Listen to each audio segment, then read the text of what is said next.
Okay, the committee will now come to order. Today, the Subcommittee on Communications and Technology is holding a hearing entitled Broadband Equity, Addressing Disparities in Access and Affordability.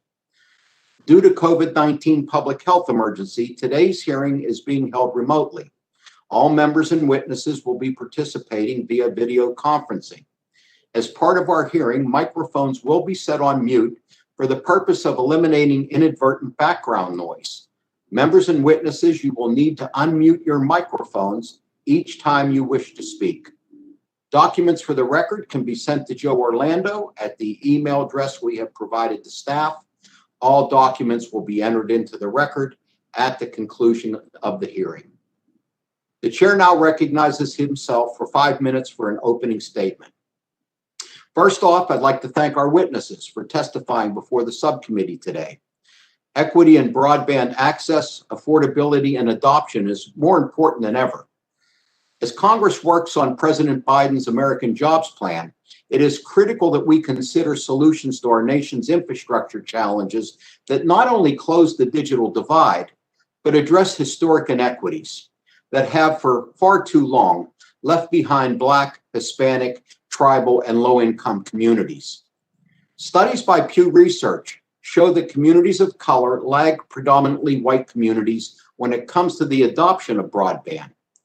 Older Americans and Americans in rural communities lag younger and urban communities respectively in broadband adoption as well. Due to this committee's good work, we were able to come together and establish the Emergency Broadband Benefit Program, which provides a monthly benefit to qualifying households for internet service. We were also able to pass the Emergency Connectivity Fund, which will help students get connected through the E-rate program as part of the American Recovery Plan. The EBB program will become available to consumers on May 12th. It will provide a $50 monthly benefit to qualifying households for emergency broadband connectivity during the pandemic. The FCC has set up a portal to help folks navigate this program and get emergency broadband at getemergencybroadband.org. I'm pleased to see that so many broadband providers have applied to participate. It's critical that more join this program so that as many folks as possible can take advantage of this benefit. I've also been pleased to see that a number of ISPs expanded access to low-income adoption programs during this critical time. It's my hope that as the committee continues to work on closing the digital divide, that we can create a permanent program to provide broadband connectivity to people in need. These services are not luxuries, they are necessities that everyone needs in order to participate in society. We also need to look beyond programs that increase adoption among folks that qualify for means-tested programs. Far too many Americans lack access to affordable rates. Studies have shown that adoption could significantly increase if all consumers had access to more affordable service plans. Proposals like Congresswoman Eshu's to expand the availability of municipal networks, or proposals to place open access requirements on networks built with federal funds could spur competition and reduce prices for consumers. I've always believed in the power of competition, and study after study has shown that consumers pay more in markets that are served by monopolies or duopolies. This is particularly true in communities that have been left behind due to redlining. As we are working to fix the rural and urban divide, we must also address the substandard service and at times lack of service in communities of color. Finally, we need to address programs that expand digital equity programs that provide outreach and digital literacy and training skills. The opportunities and resources provided by this technology are wasted if you don't know how to use them. Too many Americans still lack the essential skills and are missing out and all too often being left out of our increasingly digitized society. It's important that we put in place programs to address these skills gaps, but also do the important outreach necessary to engage these communities and help them get online. That's why I've been proud to work with our chairman, Frank Pallone, and Majority Whip Clyburn on the Accessible, Affordable Internet for All Act and President Biden and Vice President Harris on the American Jobs Plan. These proposals represent the once-in-a-generation investment we need to address these deep-seated digital inequities in our society. Thank you. I look forward to the testimony of our witnesses, and I yield the remainder of my time to my good friend from the great state of California, Ms. Eshoo. Thank you, Mr. Chairman, for holding this highly important hearing. I think the digital divide is a national embarrassment, and we have to solve it. Community broadband is an important part of the solution because it's already working across the country. Over 900 municipalities, tribes, co-ops, and public-private partnerships operate community networks that successfully connect millions of Americans, and they can afford it. But unfortunately, 22 states have passed laws that limit these networks. My bicameral legislation, the Community Broadband Act, preempts these protections, these protectionist laws to enable community networks in all states. And I'm really pleased that President Biden has included community broadband in his infrastructure proposal. And I thank you and Chairman Pallone for including my bill in the Lift America Act. So thank you for yielding time to me, and I look forward to a productive hearing today, and I yield back. I thank the gentlelady.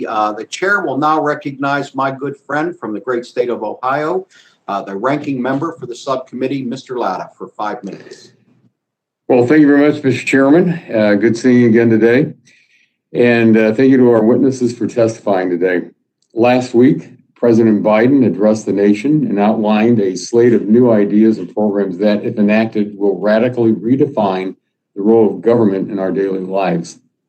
While many of the goals he outlined are important, it would be a mistake for the government to fundamentally reshape entire industries before understanding what the data and research says is needed.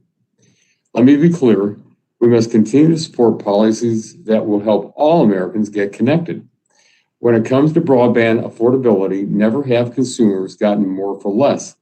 Internet prices have drastically dropped and speeds and competition have increased.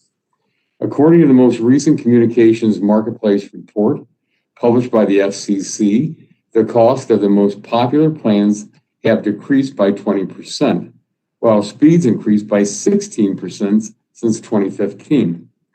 And as a result of more Americans upgrading their services, the average cost of the highest speed offerings have dropped by 37%, while simultaneously increasing speeds by 27%. Broadband subscriptions in urban areas have increased by 21.8% over the past 5 years. And despite the claims of consolidation, the number of broadband providers has increased over 25% from 2014 to 2019, with urban core areas seeing an increase of 30%. This advancement is the result of FCC policies that streamline government regulations that have promoted competition and private sector investment in low-income programs and network upgrades.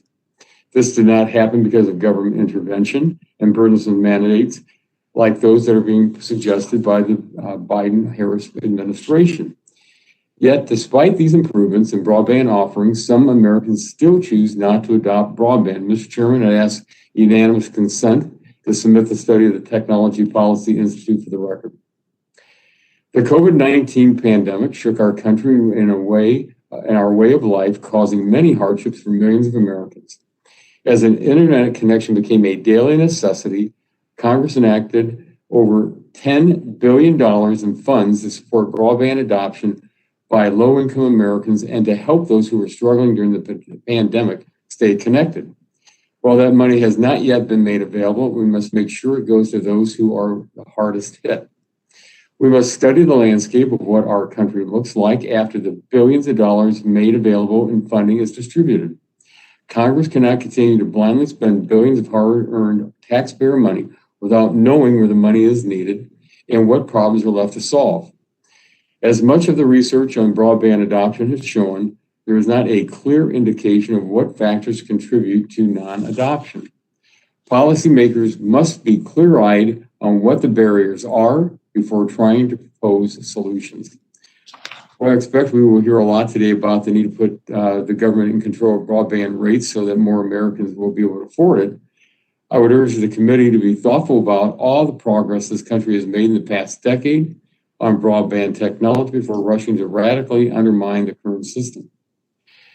We can and should meaningfully boost broadband access and adoption by all Americans, but throwing money at the problem without understanding the facts will only waste taxpayer money and not solve the problem. Mr. Chairman, I yield back the balance of my time to try to keep on schedule for today. Thank you. I thank the gentleman. Gentleman yields back. Chair now recognizes Mr. Pallone, Chairman of the full committee, for 5 minutes for his opening statement. Thank you, Chairman Doyle. We're here today to talk about equity in broadband and the very real disparities that exist in broadband access and affordability. And these disparities create a tremendous gap in educational outcomes, available health services, and job prospects between households that have broadband and those that do not. And the gap has become even more apparent since the beginning of the COVID pandemic, as we've seen a wide range of services and opportunities move online, including online schooling and virtual meetings. And we increasingly become a digital-first nation that has to ensure that everyone has the same ability to access and use the internet to participate in society. So for too long, the term digital divide has been used to characterize the differences in quality and speed of internet networks in rural areas compared to those in urban areas. And there's no doubt that government must step in and invest where the marketplace doesn't support the business case for private broadband investment in any community in our nation. But that's just the start. Studies have shown that within all sorts of different communities, broadband service isn't always available or of equal quality. Certain communities somehow always find themselves at the back of the line when it comes to upgrades to their networks. And it's also disappointing that there's a digital divide between races and ethnicities when it comes to broadband access. While 80% of white households have broadband access, that's true of only 70% of Black households and 65% of Hispanic households. There was a Deutsche Bank study that found that Black and Hispanic Americans are 10 years behind white Americans in terms of broadband access, severely hampering their long-term employment and earning prospects. And it doesn't end there. Lack of access to home broadband also harms scores in schools and dims the employment prospects of students. So we're here to discuss how best to address these inequities, and it's not as simple as ensuring that broadband networks are built to these communities. It's not just build out. That's a critical first step, but affordability is a major barrier to broadband adoption for low-income communities. In fact, some studies have estimated that of the households that do not have broadband, 3 times as many of them are located in urban areas than in rural areas. So having a network that runs right to your doorstep doesn't mean that these families can pay the monthly cost of the service. So we came together, Democrats and Republicans, in December to pass the emergency broadband benefit, which will provide struggling families a discount of $50 off the monthly cost of their home internet service. That's discount is $75 a month for tribal lands. And the FCC is set to roll out the benefit next week. So I hope we can all work together to make that program a success. But again, affordability is going to continue to be a problem for some families even after that program ends, because they may have the build out, they may hook up, and they may be able to afford the bill, but they don't know how to use the internet. So they have to be trained. So we have to ensure that all Americans have the skills necessary for themselves and their families for the jobs of tomorrow. So these are all tough problems, but they're problems that we can solve. Ensuring that all Americans can be part of the digital economy will make our nation stronger, more economically competitive, and will help us continue to lead the digital revolution. And I look forward to hearing from the witnesses, as Chairman Doyle said, about solutions, how we get there, and look forward to both sides of the aisle working on legislation to make this happen. So I think I have about a minute and a half left. I can't yield it back, Mr. Chairman. I want to yield it to Mr. McNerney. I want to thank the chair for yielding and for your opening statement. I represent a district that is one of the most racially and ethnically diverse in the country. It's also a low-income district. Too many of my constituents are struggling just to get by. Not having a broadband service at home has set them even further back in today's world. Even for those who live in areas where broadband has been deployed, many simply can't afford the service. And there are many who don't have the necessary digital skills to use broadband services. And this is the case for many communities around the country. There's a wealth of opportunities for anyone if they are able to close the gaps in broadband adoption and invest in digital skills. That's why I've introduced the Digital Equity Act. I'm pleased that the bill will be introduced and included in the LIFT Act, and I hope that we will be able to move quickly to pass this critical legislation. And guess what, Mr. Chairman? I'm going to yield back 30 seconds. I thank the gentleman. Chairman yields back. Chair now recognizes Mrs. McMorris Rodgers, ranking member of the full committee, for 5 minutes for her opening statement. Good morning, everyone. I want to thank our witnesses for coming before our committee today. Access to broadband in Eastern Washington and across our country has never been more important than during the COVID-19 pandemic. To work from home, to educate our children, access healthcare through telehealth, connect with our loved ones, maintain our communities of worship, and even to do remote hearings. We have continued our work to close the digital divide for the most remote and underserved areas, which is so important for me. I'm grateful for the work of this committee to pass mapping legislation that was signed into law over a year ago now to update our maps so that we better target our efforts. In the United States, millions of Americans do have access to reliable connections. And much of this is possible because of the critical investments made by broadband providers over the last decade, which is why during the pandemic, American broadband networks rose to the challenge by increasing speeds and capacity while facing unprecedented demands for access. Unlike their European counterparts, American broadband providers were never forced to reduce streaming speeds or content quality. This is no accident. U.S. providers have invested more than $1.8 trillion in broadband infrastructure in recent decades and spend more than 3 times as much per household per year than companies in the EU. These investments have not only paid dividends in terms of fast speeds, high performance, economic growth, and job creation, but also in creating competition and making broadband more affordable. Thanks to competitive pressures, innovation, and a light touch regulatory environment, broadband prices have seen a significant decline over the past decade. It's no surprise that over the last 6 years, we've seen an increase in broadband adoption numbers across the United States. These trends must continue. They must, so we fully close the digital divide in both rural and urban communities. It's critical for families to be connected, to have a more secure future and a better quality of life. Healthcare, education, economic opportunity are dependent on connectivity. Just think about children who lost an entire year and counting on education because schools are closed and they have no internet access. What does the future look like for them? Or the parents, including millions of women and working moms, who dropped out of the workforce because remote work wasn't an option for them. We must rely on solutions that work to boost access and unleash opportunities. Solutions that support American prosperity, ingenuity, and free enterprise.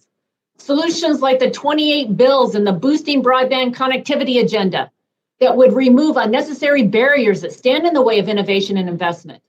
There's bipartisan agreement that all Americans should have access to broadband at affordable prices, regardless of their address. As a result of the pandemic, we all have recognized this need. It's been underscored, and I was proud that Republicans and Democrats came together to enact the $3.2 billion Emergency Broadband Benefit Program to help.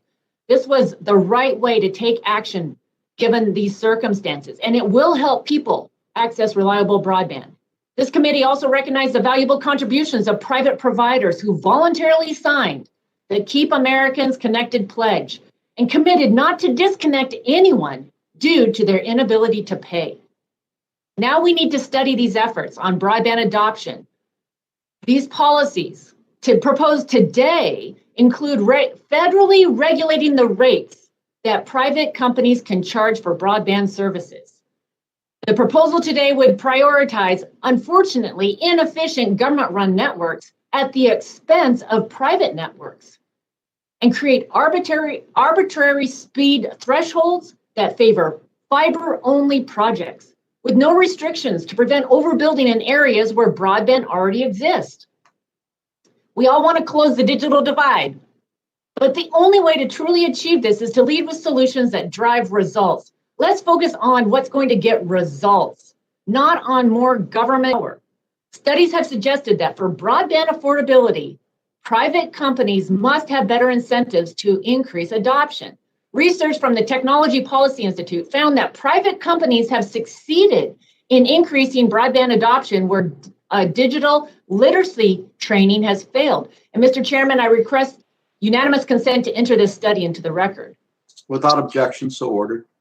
We must closely inspect the impact that the recently appropriated $3 trillion will have on the communications industry and our economy, and in order to avoid enacting burdensome policies. Let's start there. And with that, Mr. Chairman, I yield back. Gentlewoman yields back. Chair would like to remind members that pursuant to committee rules, all members' written opening statements shall be made part of the record. Now, I would like to introduce our witnesses for today's hearing. Ms. Joy Cheney, Executive Director of the Washington Bureau and Senior Vice President for Advocacy and Policy of the National Urban League. Dr. George S. Floyd, Chief Economist, Phoenix Center for Advanced Legal and Economic Public Policy Studies. Ms. Francella Ochillo, Executive Director, Next Century Cities. And Mr. Chris Lewis, President and Chief Executive Officer, Public Knowledge. We want to thank all our witnesses for joining us today. We look forward to your testimony, and at this time, the chair will recognize each witness for 5 minutes to provide their opening statement. We will start with Ms. Cheney. You are recognized for 5 minutes. Thank you. Good morning, Subcommittee Chairman Doyle, Subcommittee Ranking Member Lata, Committee Chairman Pallone, Ranking Member McMorris, Rodgers, and members of the subcommittee. My name is Joy Cheney, and I serve as Senior Vice President of Policy and Advocacy and Executive Director of the Washington Bureau for the National Urban League. I bring you greetings on behalf of Mark Morial, our President and CEO. The National Urban League is an historic civil rights organization dedicated to providing economic empowerment, educational opportunities, and the guarantee of civil rights for the underserved in America. I am honored to testify today about one of the most serious issues facing our nation and the Urban League movement, including the more than 2 million people we serve through the direct services. The digital and broadband divide. Rarely does an issue have implications across so many indicia of equity, including racial justice, gender equity, economic opportunity, healthcare, education, and workforce development. In recognition of this, the Urban League developed the Lewis-Latimer Plan for Digital Equity and Inclusion to address a comprehensive set of goals and gaps. Deploying networks everywhere, that is, addressing the availability gap. Getting everyone connected, that is, addressing the adoption, including the unaffordability and the digital literacy gap. Using the networks to improve how we deliver essential services, and in particular, workforce development, healthcare, and education, addressing the utilization gap. And finally, creating new economic opportunities to participate in the growth of the digital economy. On the availability gap, as many of you have already echoed, for millions of Americans, there is no available broadband network capable of allowing them to participate fully in 21st century life. This is generally a rural America problem that must be addressed, including for the millions of rural Americans who are also people of color and who span the economic divide. Rural is not, after all, synonymous with Caucasian. That is why we applaud efforts by the Biden administration with the American Jobs Plan, as well as members of the Energy and Commerce Committee with the Lift America Act and the many bills that are contained within it. As these bills make their way through Congress, however, we charge you with embracing the full scope of the Latimer Plan by addressing the full set of gaps contributing to the digital divide. Only then will you meet the needs of the nation, especially for communities of color and communities earning lower incomes. Among those Americans for whom a broadband network is available, there are still tens of millions who have not adopted broadband in their home. Indeed, the adoption gap is approximately 3 times larger than the availability gap. The reason? Lack of affordability and lack of digital readiness. As such, it does not help much to have lightning fast broadband at your door if you cannot afford to subscribe to it. This is why we are so supportive of the emergency broadband benefit. It addresses affordability, but our goal is not to return to pre-pandemic inequity once the emergency is over.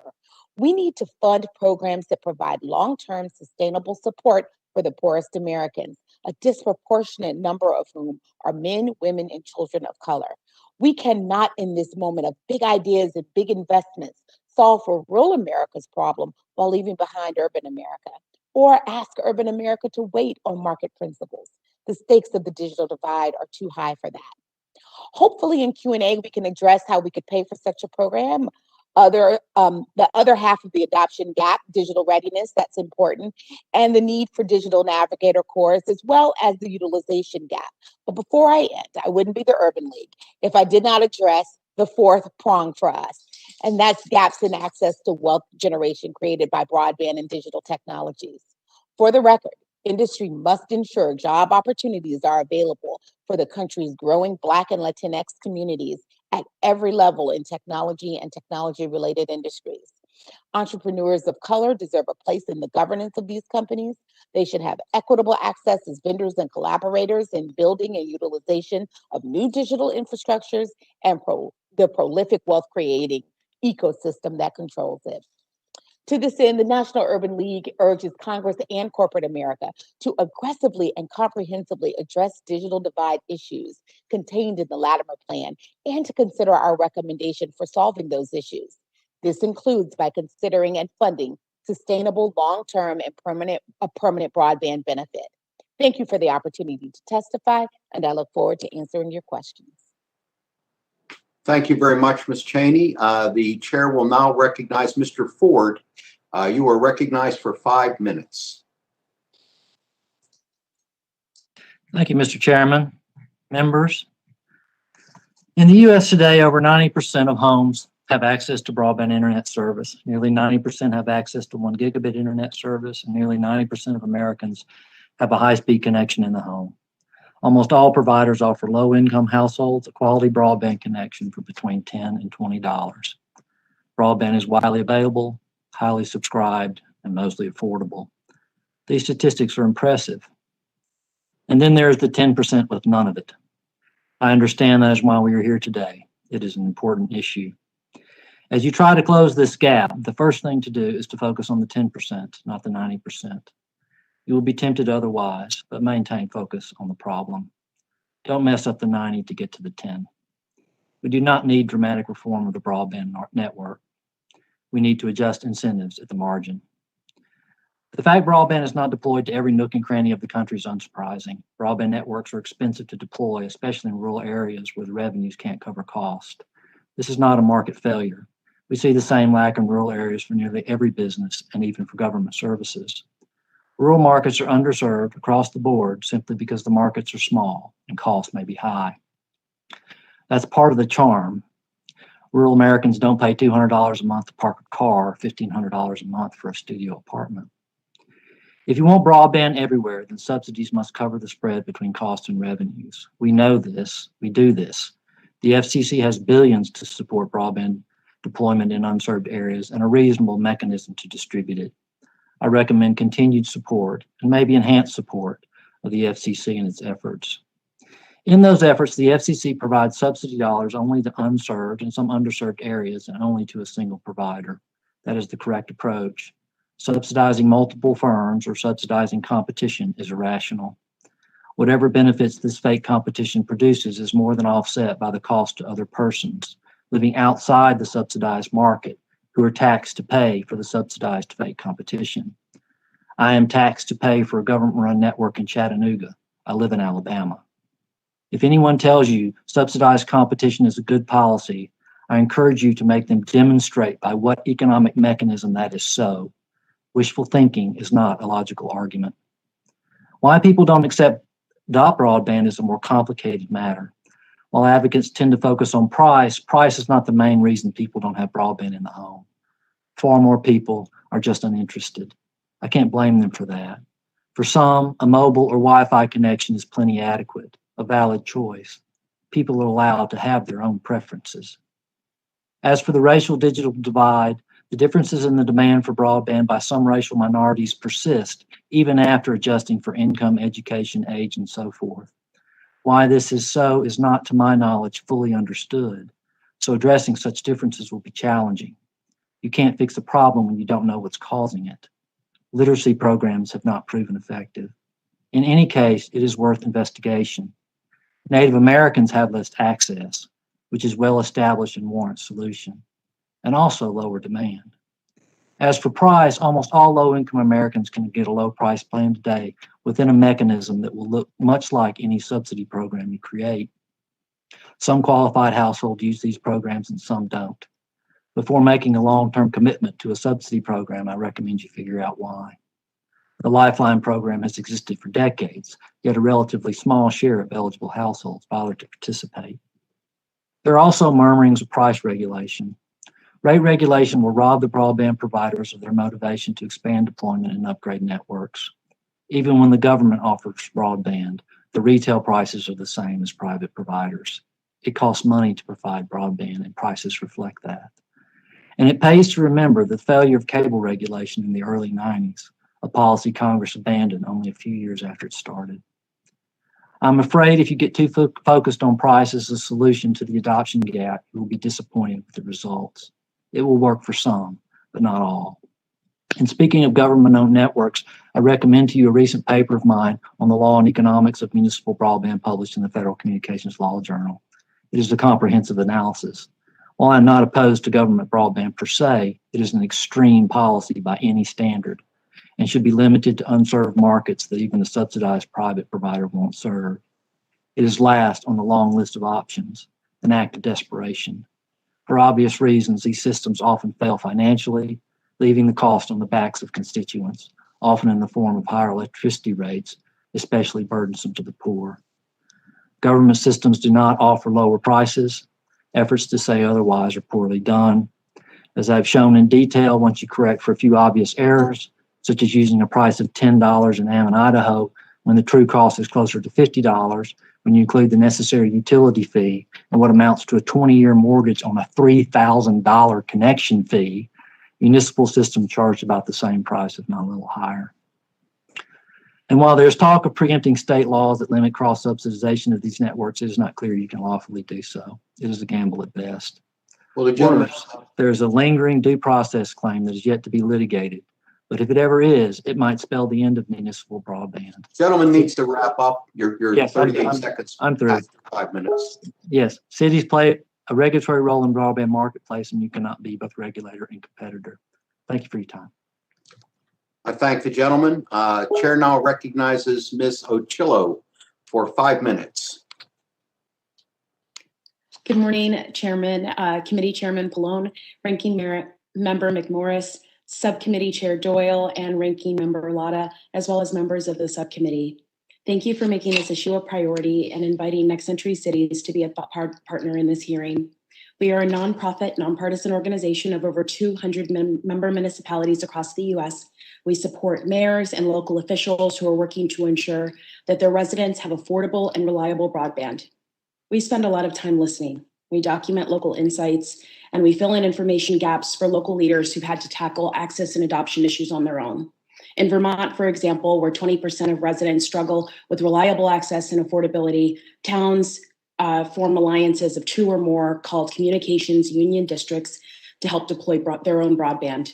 600 miles away, the Detroit Community Technology Project developed a digital steward model to train neighborhood leaders to build and maintain their own wireless networks. In Oklahoma, Osage Nation partnered with the city of Pawhuska to create a public Wi-Fi system to ensure that Indigenous residents that were living in city limits were able to get online. All of these community leaders know that wherever broadband is ubiquitous, residents have power. They can access information, they can start businesses, they can have access to care and age in place.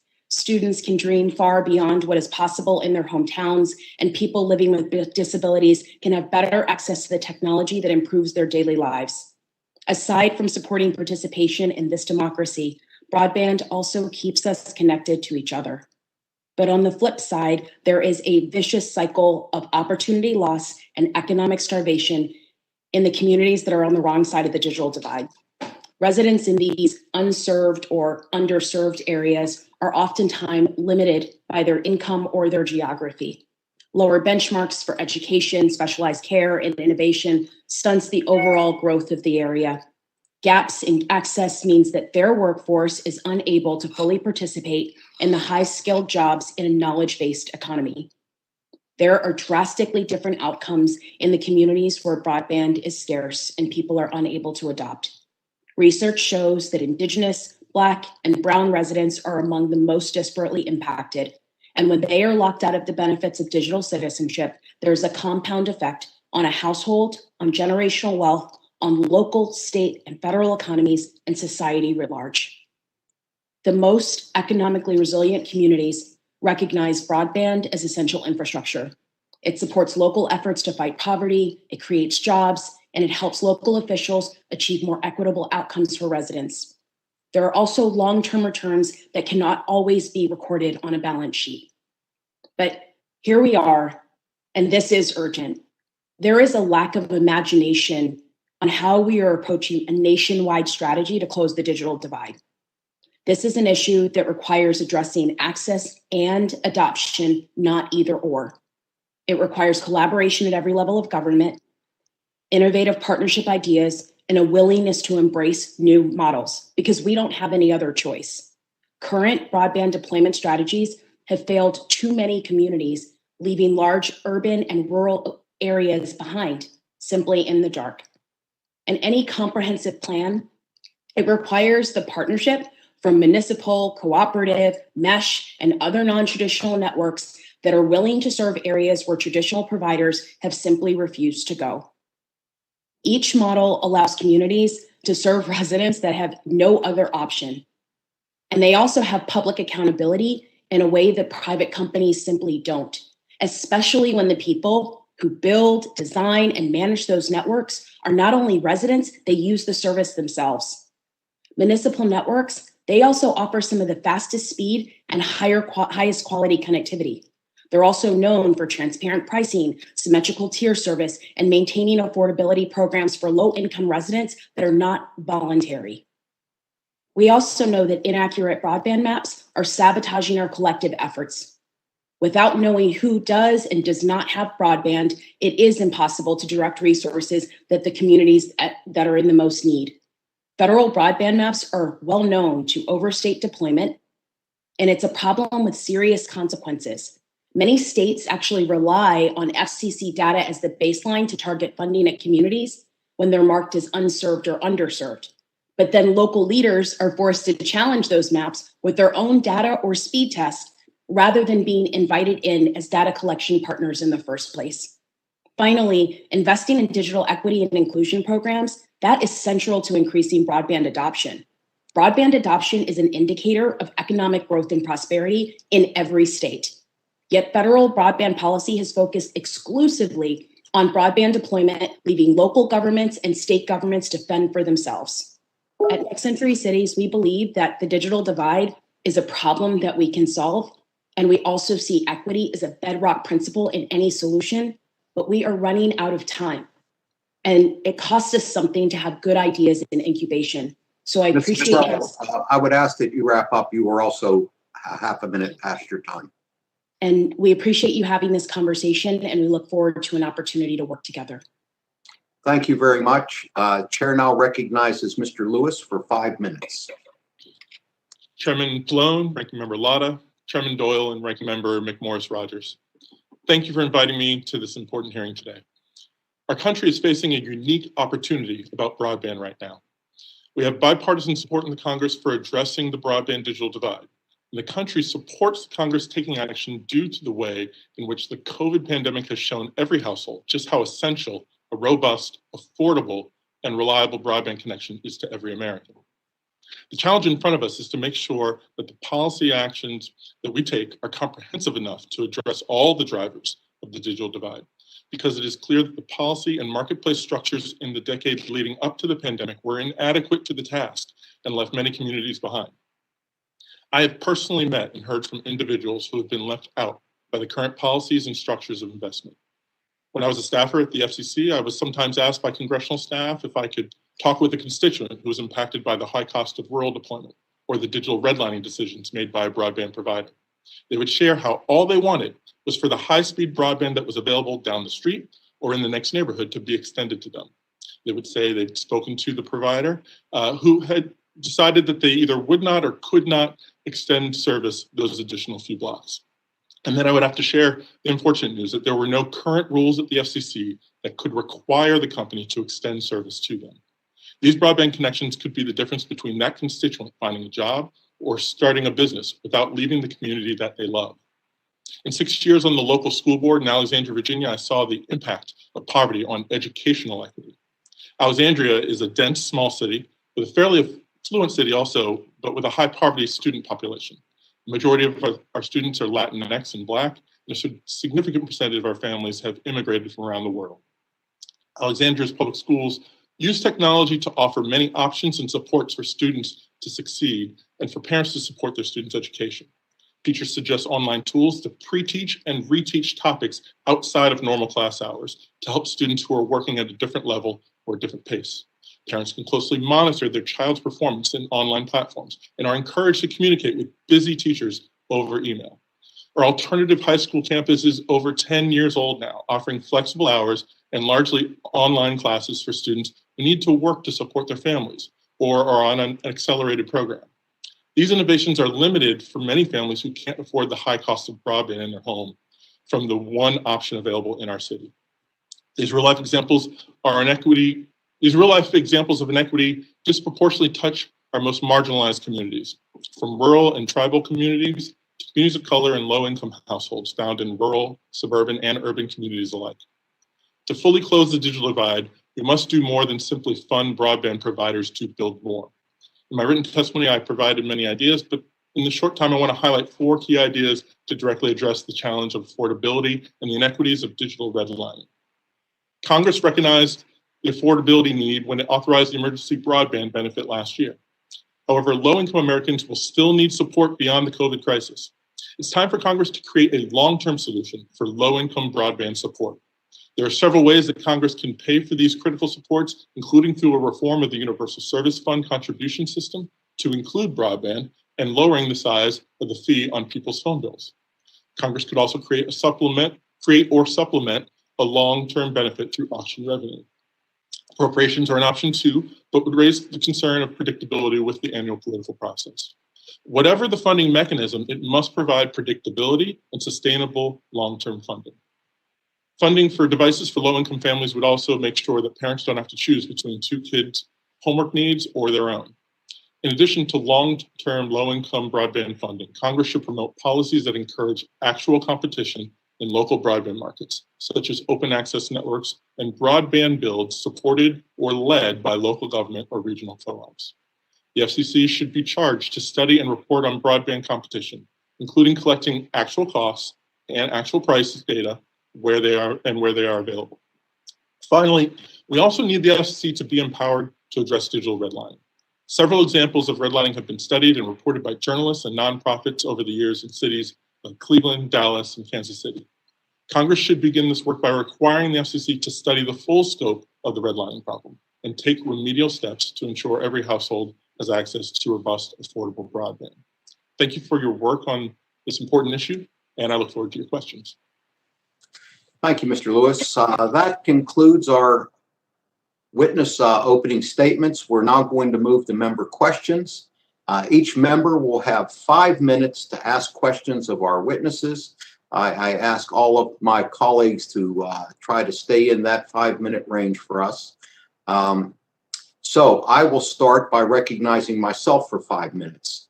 Ms. Ochillo, your organization has long advocated that cities and municipalities can benefit from having the flexibility to build broadband networks that fit their own needs. What are these benefits, and how have cities and municipalities that built their own networks responded to the pandemic?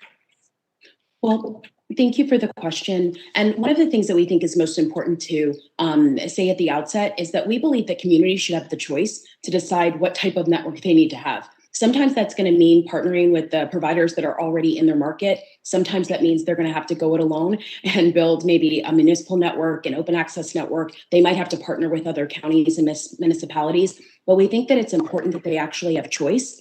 And that especially when we are talking about communities that have had to go it alone, specifically in municipal networks, it takes a lot of community buy-in, building resources, and planning to actually launch those networks. But once they're up and running, they provide some of the fastest service, some of the best speeds, and a lot of the times they have accountability measures because the people who are running those networks live in those communities. And quite frankly, we know that the current model is not getting to every household in our communities. So we think that it's really important to be able to support whether it's a municipal network, a mesh network, an open access network for communities to actually be able to have choice to determine their own broadband future. Thank you. Mr. Lewis, I know your organization also has advocated for these types of networks. Do you want to add anything to that? Well, I certainly agree with Mr. Chilo. The choice of different types of builds is important for local communities so that they can take the risk that is appropriate to their community's needs. Let me ask you this, Mr. Lewis. You talk about digital redlining in your testimony. How can legislation like the Accessible, Affordable Internet for All Act, the Lift America Act, and the American Jobs Plan address digital redlining? I think if the bill includes options for those subsidies or that funding to go to local governments or local co-ops, it can certainly also help with redlining. As Mr. Joe said, those communities usually are better at making sure that everyone is served because they live in those communities, or those government officials live in those communities, and so they would have an incentive to make sure that whatever is built to every neighborhood. Ms. Cheney, do you want to add anything to that? Sorry. No, I think the other witnesses answered it appropriately. Yeah. Okay. Well, let me go back to Mr. Lewis then. In your testimony, you talked about the need for a permanent broadband benefit and the need for additional measures to increase affordability long term. Do you think that we can close the digital divide over the long term without addressing those issues? I'm concerned that we won't. The cost of broadband right now, just from what we see from the numbers of how many options that people have, is really driven by monopoly or duopoly prices. I think that doing the work to study the prices and the cost of broadband long term so that we can really determine the impact of the market and if that cost is actually affordable or if it's simply the cost that's going up and up based on the choices of industry is critically important. We've already seen in the last few years a 20% rise in broadband costs according to FCC data. That's far ahead of inflation. So these prices need to be studied. How about you, Ms. Cheney? Do you have anything you want to add to that? So, I mean, we absolutely think that a broadband benefit is necessary. We also are, we also want to see competition addressed. We also want to see prices come down. But we know that for the vast majority of those who need it most, there will always be some amount of help that they need. And we found this in other areas where we have a benefit that a need that has to be addressed that is fundamental. And we believe broadband is fundamental as running water, electricity, all kinds of basic services. And so for us, we know that there are communities, in particular communities of color, who will need assistance. And so for us, there has to be some kind of benefit that is made available for them. And we think there have to be public-private partnerships that make it happen. Well, thank you. Chair will yield 24 seconds back as an example, and now recognize Mr. Latta, the ranking member of the subcommittee, for 5 minutes to ask questions. Thank you, Mr. Chairman. Mr. Ford, we hear from our colleagues across the aisle and in the administration that Americans pay too much for the internet and that high prices remain the top obstacle to broadband adoption. Similarly, the Open Technology Institute's Cost of Connectivity report tells us there is a broadband affordability crisis in the U.S. The facts, however, seem to be at odds with this claim. Based on data from the FCC's annual Urban Rate Survey, there was an average decline of 36% in broadband prices between 2015 and 2020. This price decline coincides with steadily increasing broadband subscribership over the past 5 years, according to the FCC's 2020 Communications Marketplace report. Additionally, a study done by the Brookings Institute finds the gap in broadband adoption rates between the high-income and low-income Americans is narrowing, which shows that the adoption gap is becoming less based on income disparity. Mr. Ford, is it true that there is a broadband affordability crisis in the U.S., and what are your thoughts about the OTI study?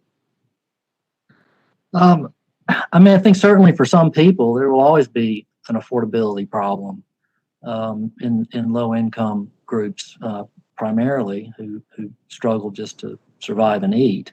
That's an issue that you may need to address, and some of the other witnesses have spoken to that. There are many plans today that are very low priced, $10 to $20. Comcast is at about $10 for a very capable broadband circuit for qualified low-income veterans and other people that qualify for their program. So that's a very low price. I mean, if broadband is an essential service and someone's not willing to pay $10 for that, then I think we have to question whether or not it's essential service for that person. I think the essentiality and necessity varies by person. We can't tell people what their preferences are about broadband. Some people just may not want it. I think that prices, my analysis, I've done an extensive analysis of the FCC data on prices, and prices have declined as quality has increased. I think that's hard to dispute, at least if you want to look at the data properly. As for the OTI report, it had several components to it. One was that municipal networks charge lower prices than private providers. I have a detailed analysis of that study. It was incorrect in the way it set up the problem. It was incorrect in the way it treated some data. And once you correct the problems, you find there's really no difference between municipal systems and private systems. In fact, if anything, municipal systems charge slightly more. I don't believe that's probably the case, but that's what their data actually showed. The Ammon case, which I mentioned in my statement, for example, shows that that they had a $10 price for Ammon, and really it's more about $50. And once you correct that error, you solve the problem. Internationally, and I noticed that was being floated around yesterday, statistics from that report. The report itself concludes on page 38 that once you standardized the prices for cost and speed, that U.S. providers on average advertise similar prices for similar speeds as European providers. So the study itself denies what statistics were being thrown around yesterday. Well, with my last minute, we try to get a couple other questions here real quick. What's responsible for the decline in broadband prices and also the increase in subscribership in low-income households? Well, it's like most goods over time, they tend to decline as efficiencies and productivity enhancements arise, and people have options as to what they're buying. You couldn't even imagine buying a 200 megabit circuit, 5 years ago. Now you can get one as a base level product for $40. That's a material decline in quality adjusted prices for sure, if not prices alone. The differences in consumption across racial groups I can't explain it. I mean, it's persistent. It's shrinking. We saw significant shrink in the gap last year for blacks in particular, and that's something that just needs to be evaluated. Those differences persist even with accounting for income and age and education and things like that. So it's there. I'm not sure why it's there, and it's probably worth investigation. Gentleman's time has expired. Well, thank you very much, Mr. Chairman. My time has expired, and I also have some documents that I'll ask unanimous consent to submit for the record then. But thank you very much. My time has expired. Without objection, so ordered. Chair now recognizes Mr. Pallone, the full committee chair, for 5 minutes to ask questions. Thank you, Chairman Doyle. I'm going to try to get in 3 questions to each of 3 witnesses. So, if we can have a quick response. But I did want to say that we know that studies have documented the racial digital divide in the country. And during the pandemic, this often prevented kids from continuing attending school online or taking advantage of telehealth or making a vaccine appointment. And we know it's not only the result of digital redlining, but also the cost of service that's too much for many households to pay. And I just think we've got to address this. So, Mr. Lewis, is there a risk that if we don't act to resolve these inequalities, we leave households and communities behind? That would be my first question. Absolutely. Congressman, our policies can help make up for inequities in our society, or they can create inequities. In the past, communications laws have fought redlining, for example, through franchise agreements or other obligations at the FCC, franchise agreements at the local level for cable, to make sure that telecommunications was built out to everyone.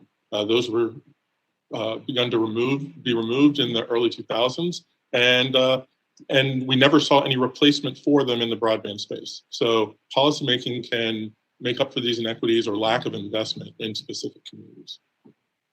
Thank you. Ms. Cheney, we mentioned that we have this emergency broadband benefit, but it will run out eventually.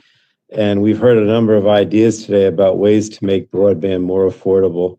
And during the pandemic, many providers announced offerings and plans to help ease the divide. There were about 600 companies signed up to offer now the emergency broadband benefit. But I just think more needs to be done. So I wanted to ask, in your opinion, what else can Congress do to ensure that we're connected, especially when this emergency broadband benefit runs out?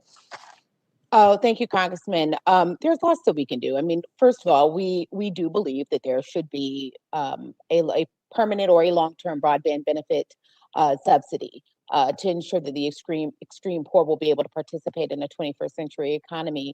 And there are ways that this can be funded, right, through annual congressional appropriations. But there can also be some kind of fund, that a digital equity fund that is created by a combination of appropriations and spectrum auction revenues. And there can be other types of public-private partnerships that are created to fund this and make sure that everyone pays in. Our goal isn't to sort of tell you exactly how you have to do it.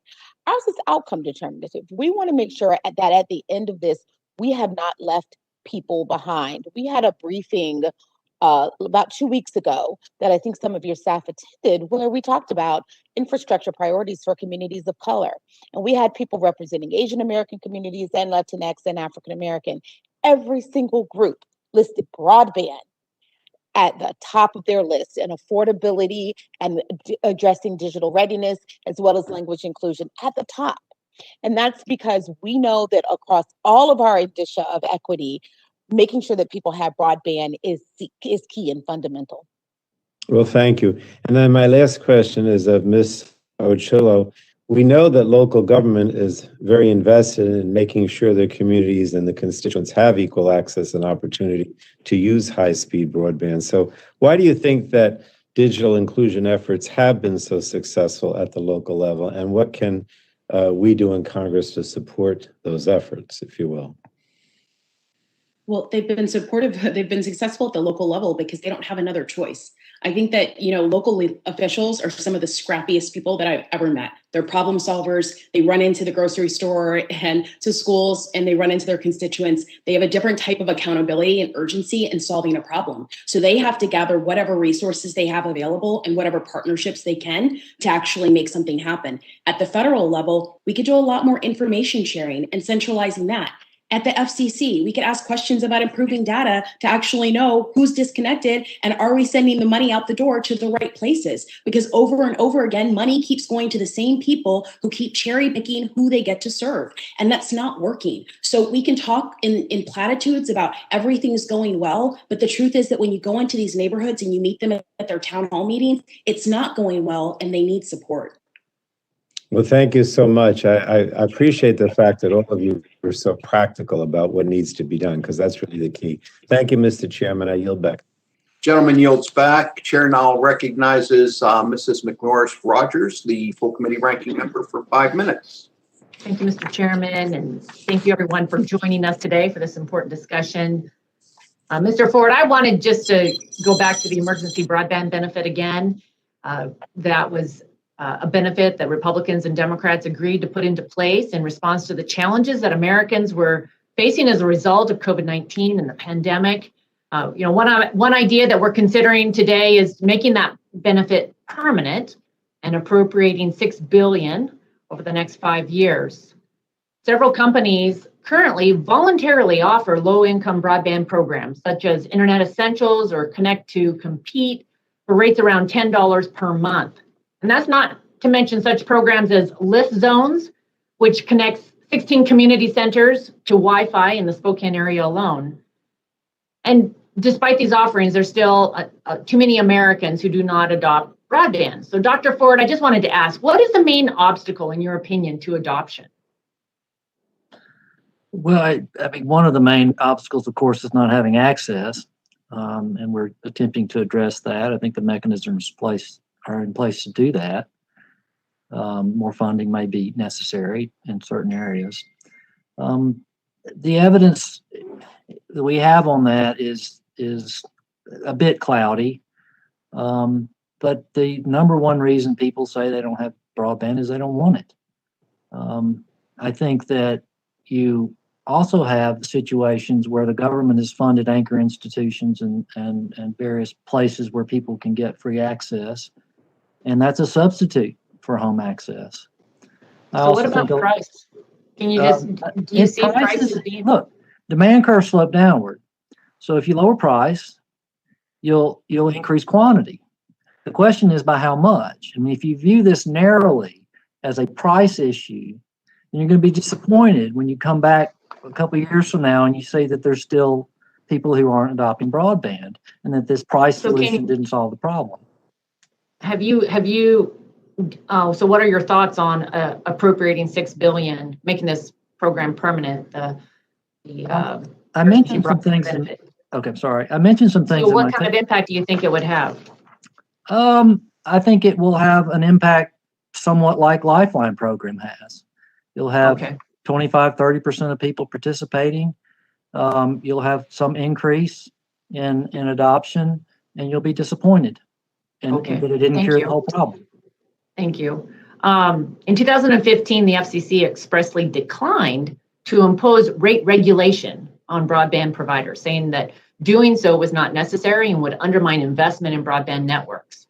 Former FCC Chairman Tom Wheeler said, quote, "Let me be clear, the FCC will not impose utility-style regulation," and specified, quote, "that means no rate regulation, no filing of tariffs, and no network unbundling." Mr. Lewis, according to the most recent FCC Communications Marketplace report, prices for the most popular broadband plans have fallen by 20%. Since former Chairman Wheeler made that decision not to rate regulate in 2015, at the same time, those plans now average 16% faster speeds. Do you think former Chairman Wheeler was wrong to refrain from imposing rate regulation on broadband providers? No, I think that would be very bad. Oh, I was asking Mr. Lewis this time. Oh, I'm sorry. Then I'll let you go, Mr. Ford. Thank you, Congresswoman.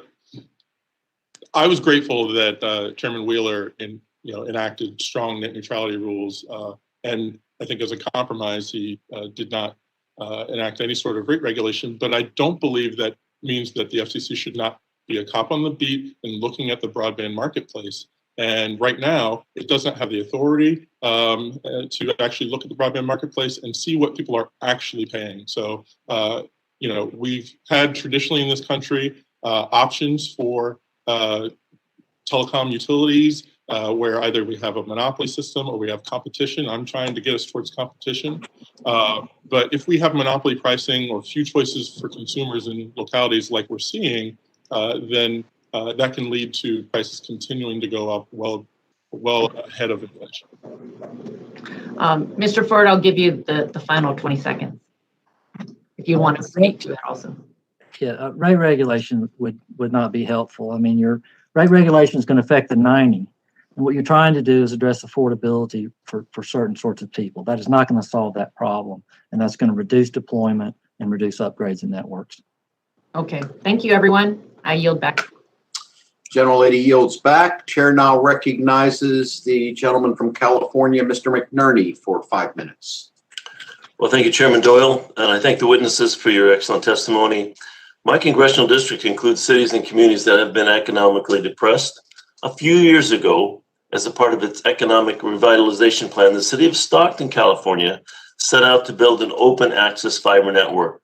The project was put on hold because financing wasn't available, but I'd like to discuss the benefits of a project like this would have for communities like Stockton. Mr. Lewis, how do open access fiber networks impact competition in the marketplace? So open access networks, Congressman, can bring in competition by lowering the barriers to building the core infrastructure of the network, which is the most expensive part of building out a broadband network, by getting the partnership of the local government or using subsidies to do it.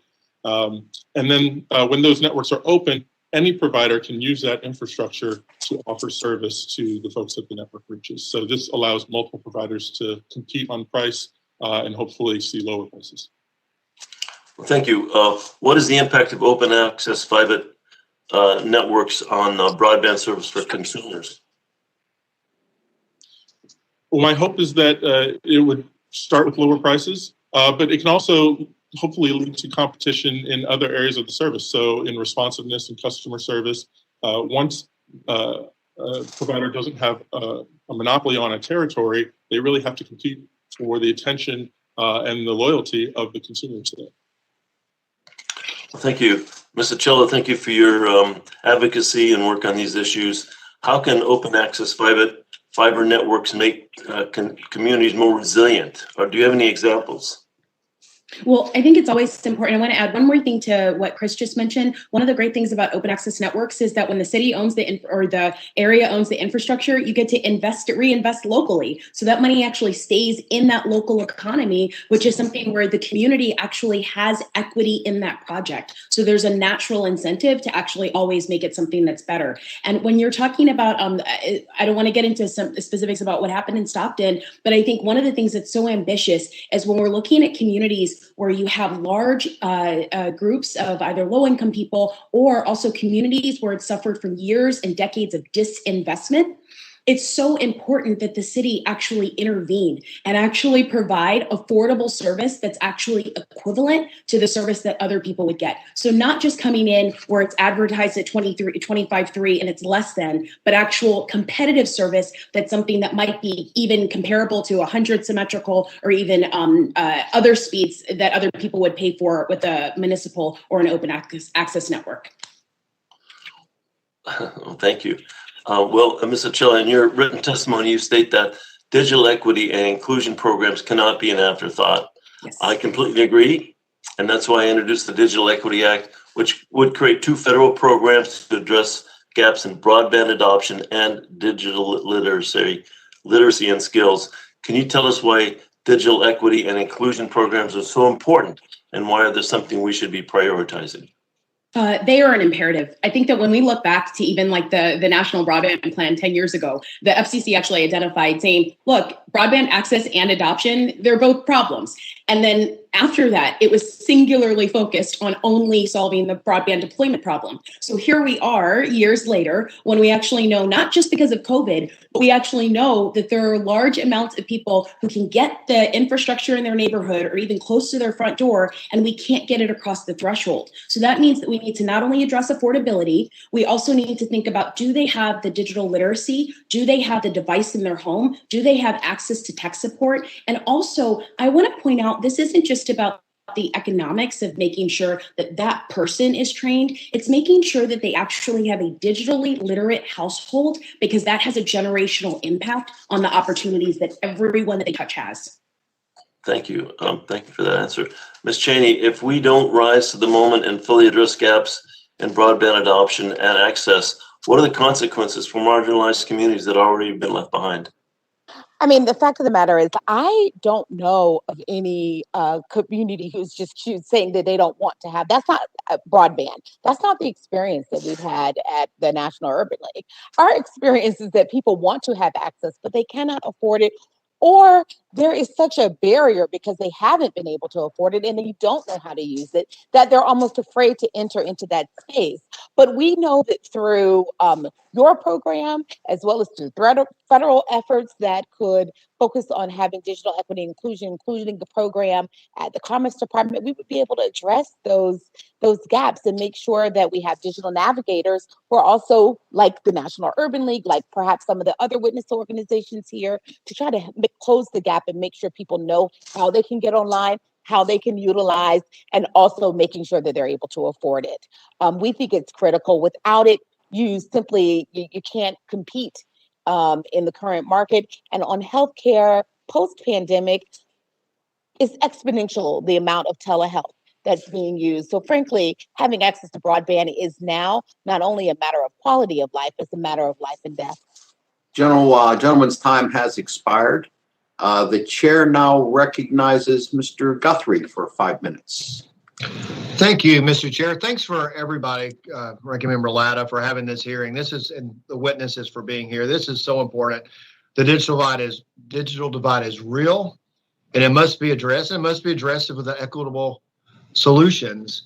And I can tell you, I know I have a lot of urban and more suburban areas in my district, but also very, very rural areas. And for areas to grow, they're going to have access to broadband, access to this resource, just to grow businesses, not to mention the fact that we're now having people get their health through telecommunicating and also through the education with some of our schools not being fully open here.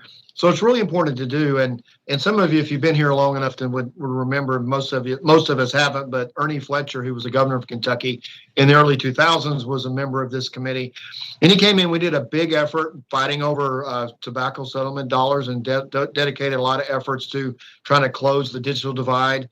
There's a group called Kentucky Wired that spent $1.5 billion. And they really focused on the middle mile, not getting the last mile to our to the homes. But $1.5 billion had been spent and still not complete. I'll tell you, there are conversations we have in this subcommittee, or as I meet with different people that have interest before the subcommittee, on just getting maps. I mean, as much money as we spent, as long as we've been doing this, we're still focusing on maps. So I kind of direct this to Dr. Ford, and just we all want people to have access to the broadband, and the question is, the comparison between doing it through the public sector and incentivizing through, obviously it's going to take public dollars to get where the market doesn't work and getting it to rural areas, but incentivizing the private sector to do. Would you kind of talk about the difference in a government approach versus incentivizing a private sector approach? Dr. Ford? Well, there are a couple of ways that you can address the problem of revenues not being adequate to cover costs. One is to try to get the cost down, and there's some efforts to do that with trying to clean up some barriers to entry that exist in local government with respect to pole attachment fees or access requirements and rights of way and things of that nature. And there's also just the subsidy approach, which is to pay the money to do it, which is pretty much what we do today. I think that it is apparent from an economic perspective that paying a network that already exists to extend its reach at the margin is much more efficient than to overbuild the entire network in order to reach the 5 or 10% of the people that don't have it. And a lot of times with government programs, municipal broadband, for instance, they overbuild the entire market, giving people something they already had for the most part, just to get to the 10% that don't have it. And that's an extremely inefficient and costly way to go about doing it. So what are your thoughts, and if anybody else wants to weigh in, and I'm very interested on, we're really focused on fixed fiber to home. And when we have mobile communications that are moving forward, particularly with 5G networks, and there's some question about the superiority of one over the other, if they're equal. And so can you use 5G mobile networks to get broadband where it needs to be, or does it have to be fixed fiber to home? And if the 5G does work, we're at a point where we feel like we're falling behind or could fall behind. I don't think we are, but we certainly could fall behind China and other areas in 5G. And we need to focus on it. And we're spending a lot of money. We're spending a lot of money getting broadband. It's not a lack of the American people, taxpayers, putting resources to broadband. If you just look at the last few plans that have been passed. So the question, I'll start with Dr. Ford, but anybody else wants to add in, would 5G and really investing in 5G and making mobile networks a better way to go than fixed fiber to home? Or at least an equal way to go? I worry a little bit that 10 years from now, we're going to be kicking ourselves for deploying all this fiber when half the people use mobile networks exclusively. I think mobility is a superior product in the sense that it's mobile. It may not be superior in its capacity at the moment, but 5G offers the opportunity for it to be. I have about 30 seconds, Dr. Porter. If one of the other witnesses wants to add in, if not, I'll go back. Yeah, Mr. Lewis, I know I'll get the gavel in 20 seconds. So, It's important to remember that 5G and fiber, it's not a choice between one or the other. You can't have quality mobile networks, including 5G, without quality infrastructure for those 5G towers to connect to.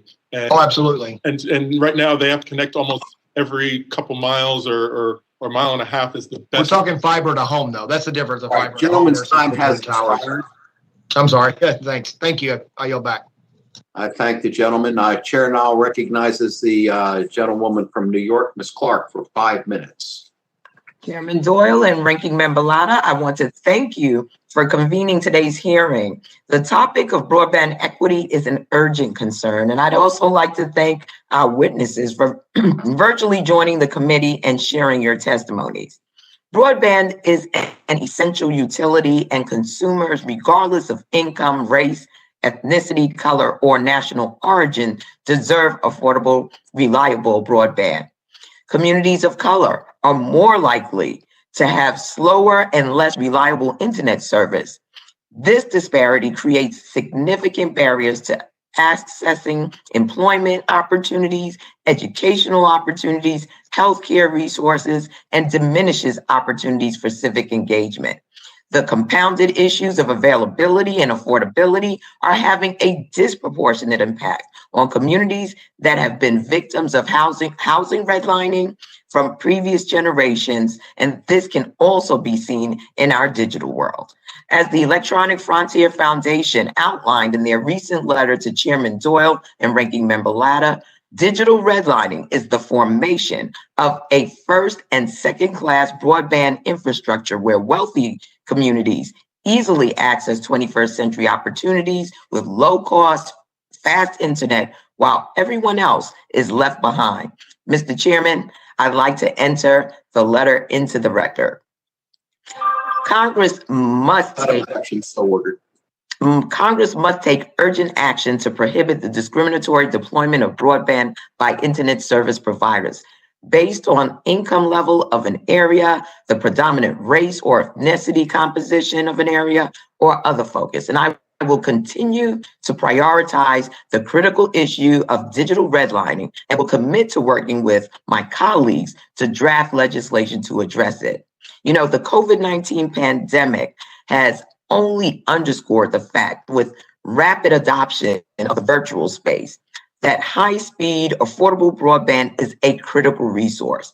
It is a necessity and not a luxury, and it is our job as Congress to remove the barriers to equitable access. So, Mr. Lewis, I'd like to ask you, your testimony outlines the many ways in which broadband has proven to be an essential utility, like water and electricity. We are proud of the inclusion of the internet as a utility in the CARES Act and the FCC's recently launched EBB program. However, these are temporary solutions as the American people continue to recover from the coronavirus pandemic. how can the federal government establish a long-term policy for ensuring equity access to affordable and high-speed broadband? Well, we need to learn from the past, as we did with telecommunications for the phone. We need to have a long-term benefit for low-income consumers to have supports to be able to afford broadband. Hopefully that will meet the price that is coming from the industry, but we also need to study those prices to make sure that those prices are competitive and not monopoly prices. Very well. Ms. Ochillo, in your testimony, you discussed the economic disadvantages impacting underserved and unserved communities, both urban and rural. Can you please elaborate on this and the broader negative impact that inequitable broadband access has on our national economy? Well, I think that in general, there's this idea that when people say digital redlining, they automatically assume you're talking about an urban area. And we actually talk to municipalities on a weekly basis. We've done so since April of 2020. We've talked to a new municipality. And what we find out is that that comes up in mid-size and rural cities just as often, if not more so. What we know is that the places that have widespread access, they're the places that are able to attract innovation. They can maintain their population. They can actually allow residents to age in place. They have so many more benefits and advantages than the places where broadband is either unreliable or simply unaffordable. And it would actually help if the federal government, in terms of not only information sharing, thinking about all of the agencies that are getting involved in broadband, whether it's the NTIA, USDA, and all sorts of agencies, there should be some sort of centralized information sharing and actually building off of the things that we've learned from COVID, because we know that people have essentially had to come up with all sorts of creative solutions, and it would actually help us to actually use those things to inform whatever's the strategy moving forward. Well, thank you very much. Mr. Chairman, I've got 13 seconds and I'm going to yield them back. I thank the gentlelady for that. Chair now recognizes my good friend from Florida and fellow Pittsburgh Pirate fan, Mr. Bilirakis. You're recognized for 5 minutes. Gus, you need to unmute. Thank you very much, Mr. Chairman. I apologize. I had a hard time finding that mute button. My vision is not the best. Okay. Well, I have a couple questions, and I appreciate y'all being here today and testifying. Mr. Ford, I've heard proposals to change the minimum broadband speed requirements from 25 down, 3 up, to a symmetric service of upwards of 100, 100. Under the current standard, my district is largely served, except for a portion that I'll address shortly. But under 100, 100, there would actually be large unserved areas around the Tampa Bay area, the 18th largest metropolitan area in the country.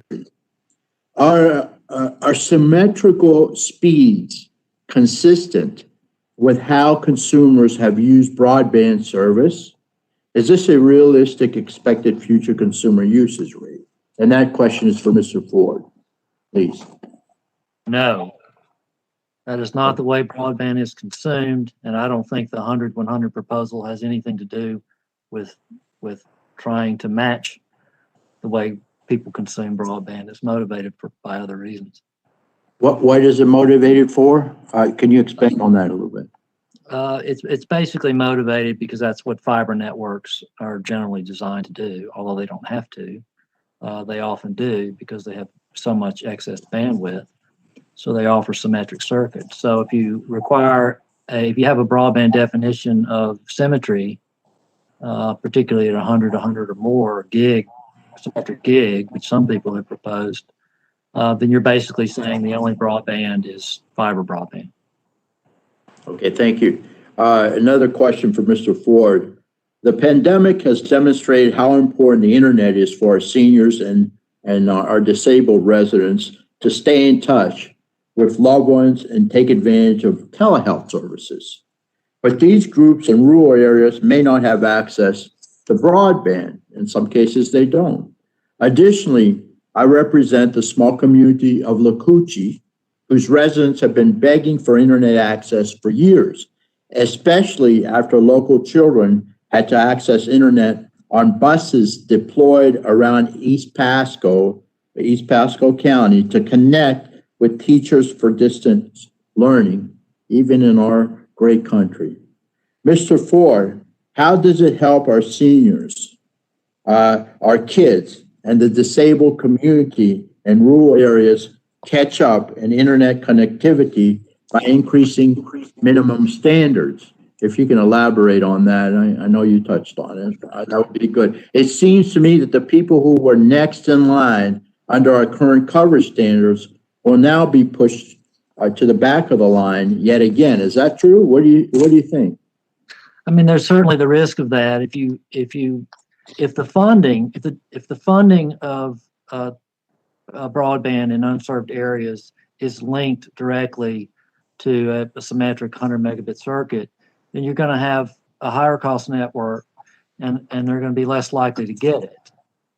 So you could actually see it backfire against the present goal of expanding availability, and by giving a service that really nobody would use. If you give them a 100 megabit upstream circuit, they're only going to use 5% of that probably at max. So it pushes you into a technological solution that may be more expensive than other solutions that would solve your problem. Well, thank you very much. In closing, Mr. Chairman, let us not forget the work that the providers did for our communities during the height of this pandemic, and they're still doing it, keeping people connected, even if constituents found themselves without the ability to pay for services. They have gone above and beyond as partners as we transition to the remote world, and their input and concerns should continue to be valued today, and I know they are. I want to put a plug in, because I have a couple seconds, for Withlacoochee Electric. It's a nonprofit, and Withlacoochee has transformed this wonderful town of Lacoochee. And Lacoochee is famous for many famous athletes, and what a difference it's made when a little love is spread into a community. But we've got to get broadband for those good people. Thank you very much, Mr. Chairman. I yield back, and beat 'em Bucks. Thank you, Gus. Chair now recognizes Mr. McEachin for 5 minutes. Thank you, Mr. Chairman, and thank you also for convening today's hearing, and to our witnesses, thank you for joining us. Reliable, affordable, high-speed broadband services in today's economy and the economy of the future is really the fourth utility. Not unlike water, gas, and electricity, communities who do not have fast, reliable, and affordable internet services will be left behind, and the pandemic has only underscored that fact. Ms. Ocello, thank you for being here today. In your testimony, you make the point that sound broadband policy starts with better maps. I could not agree more. Making sure we are allocating resources based on accurate maps has been something I've been passionate about since I was appointed to this subcommittee. I was heartened that we passed legislation and funding last Congress that intended to fix some of the issues we've seen in the past. However, I worry that some of these issues we saw previously will persist if not addressed now. In your opinion, what can we do to make sure our maps accurately reflect where providers serve, and what lessons have we learned from previous auctions and mostly RDOF? So I want to say first, thank you for the question. I want to make sure that I'm really brief. Number one, we couldn't agree more. We were working on studying maps across the United States. And what we learned when we looked at all 50 states and territories, we learned that there was a contradiction in every single one of them between FCC data and the information that was collected either from their state or local officials. What we know is that when we start out with the poison of bad data, it ends up having this really insidious effect that touches everything. And so I want to give you an example that actually exists in Virginia that we found in our research. We looked up Virginia back earlier in March 2021. Basically, it was House Bill, I think, 1800, and they essentially said, it was a legislative proposal that prohibits broadband providers from having to submit any additional information that was required than what was required by the FCC. And even after that, the agency that was managing the data would only be able to publish anonymized information. The problem is that even when the FCC's data is bad data is the poisonous pot, when a state comes in and says, hey, can we make that data better? It is now curbing efforts at the state. And then when you get to the local level, you find out if you were marked as served, unserved, or underserved, all of those things, that stain stays with you. It can either close off opportunities for funding, it might change what you're eligible for. And so when we're sending billions of dollars out the door, and even thinking about the RDOF auction, it's like we're sending billions of dollars out the door, and we can't even identify whether unserved or underserved is the accurate marker for the places that are going to be applying for funding. So we think it's a problem that needs to be addressed immediately. Thank you for that. Mr. Lewis, it's good to see you again, my friend. What can we do to make sure that low-income communities and underserved communities actually get the broadband services that they need? Thank you, Congressman, and it's good to see you as well. Number one, we need to have a long-term benefit for low-income consumers. Number two, we need to do everything we can to promote competition in the marketplace. And number three, we need to remember that the cost to consumers is not just the cost of the service. So consumers are also paying tremendous amounts of money in fees on their broadband lines right now, hidden fees, below the line fees. They're paying for rentals of modems and other devices. And then there's the cost of the actual device that they use, the computer or the laptop, that, when you have a family of four, these days, if everyone's online at the same time, requires multiple devices. Thank you for that. When it comes to those hidden fees and whatnot, do you have a suggestion on how we should deal with those? I think it starts with transparency. I think Ms. Eshu and others have worked for years to mandate a level of transparency around below the line fees, and we support that. But we need to have truth in billing and accuracy in the fees that are charged and why they're being charged, so that people get the actual prices, not just an advertised price with fees added onto it later on. Thank you, sir. Mr. Chairman, I have 24 seconds left, and I will say, go Orioles. I yield back. I thank the gentleman very much. Chair now recognizes my friend from the great state of Ohio, Mr. Johnson. You are recognized for 5 minutes. Well, thank you, Mr. Chairman. The lack of broadband in rural America is not a new problem. It's something that we've talked about for decades.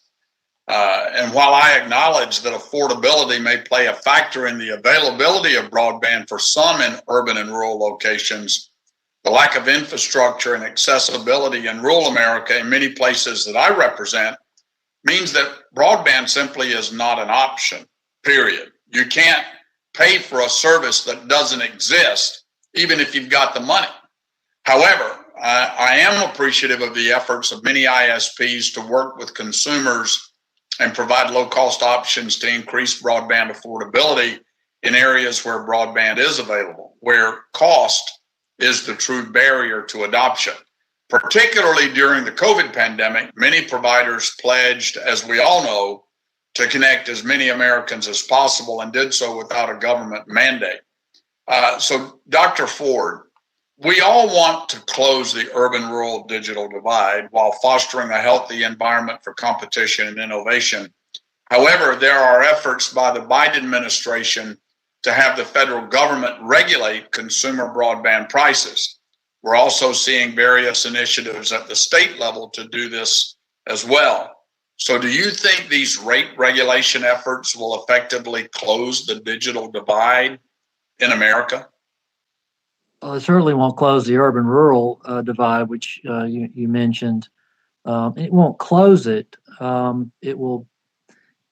There's going to be two effects. One is people may buy more at a lower price, and the other is suppliers may supply less because of the lower price. And so these two things are going to work against each other. What do you think is a better alternative to federal price regulating? Well, I think you need to focus on the problem that you're trying to solve. And in your case, you're talking about getting broadband deployed where it's not. That's not a rate regulation matter. That is a reduce the cost of deployment matter. That is a subsidize the spread between cost and revenues matter, which is how you're going to get get that problem solved. It's not, Okay. none of this other stuff. Net neutrality isn't needed for that, or any other regulation is needed for that. You just Yeah. subsidize the deployment. Yeah. Let me go to another question. We know that U.S. broadband innovation has flourished under a light touch regulatory framework.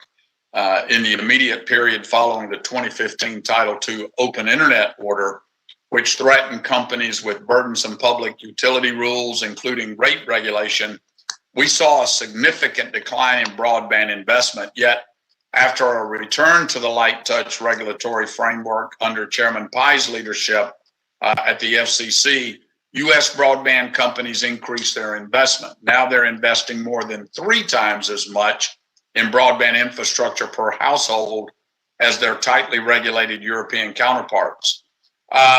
So do you think, Dr. Ford, that rate regulation is necessary to keep broadband prices low? Well, I mean, I think rate regulation can make price whatever they want to, but you have to suffer the consequences of it. I think that when you've got the vast majority of Americans buying broadband, it's kind of hard to make the argument that the price is too high. And you've got affordability plans by almost every carrier. These things are extremely expensive to build these networks. And as you mentioned, we invest far more than Europeans do. And that is a reflection of cost of providing the service. So those costs have to be recovered if you want network. Yeah. You know, some of my Democratic colleagues are proposing to increase the definition of broadband to 100 megabits symmetrical service upload download, drastically increasing the areas considered unserved and eligible for federal funding. I'm concerned that this will mean funding will most likely be used to upgrade places that already have broadband, while truly unserved rural customers continue to wait at the back of the line. It also mandates a certain technology that can provide those symmetrical speeds. So, Dr. Ford, should these unserved areas be forced to wait until fiber technology can be built 6 to 10 years from now? Or should we fund technologies that can provide service as soon as possible to unserved areas?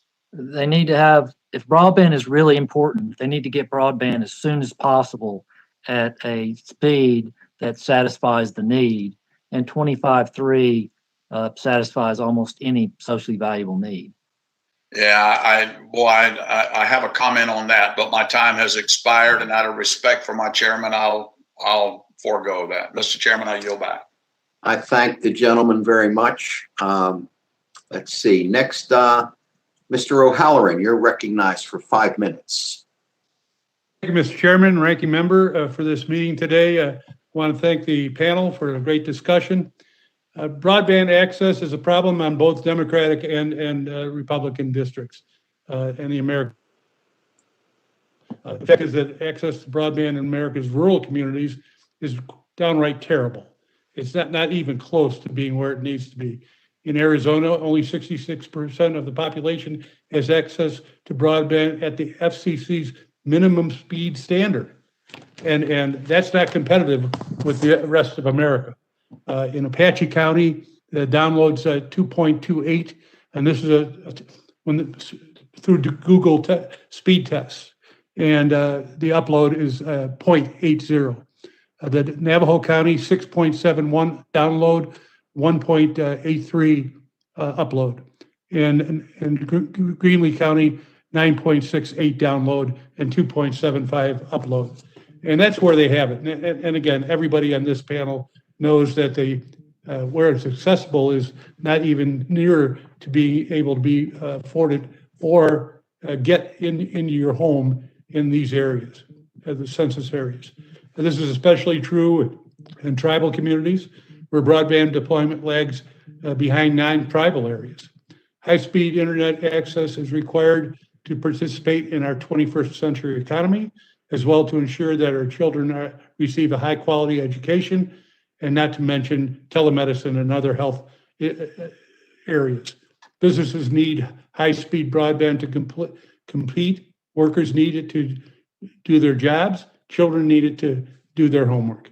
The lack of broadband results in poor health and educational outcomes for those who live in rural and tribal communities.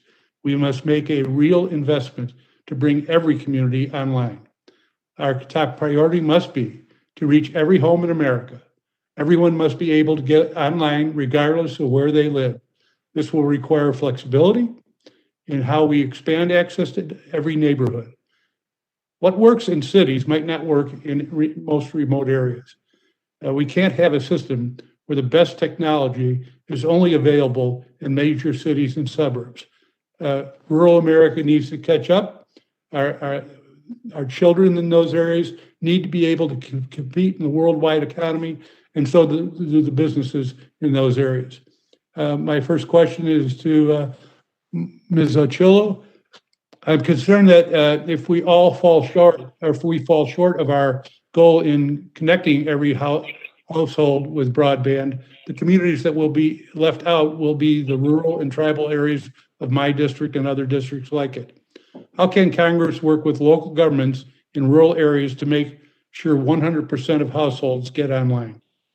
Well, I think it's important. Thank you for the question, Congressman. I think one thing that's important is to actually make sure that we are tapping in to the actual data collection and information that's been collected, especially in the last year because of COVID. Essentially, municipalities have had to set up their own information tracking. So they're not only finding out about access, they're also finding out about adoption. And we need to make sure that we're able to send that information back up, because usually we're relying on FCC information and trickling it down. We need to make sure that that's actually stored somewhere and usable. When we also think about things that are happening on the ground, there are really cool partnerships that are happening in places like Mesa and other places that, quite frankly, when we actually find out what are the things that are working, we can find ways to actually share it with other people within even counties, so local officials can actually learn from local officials to replicate those success stories in other places.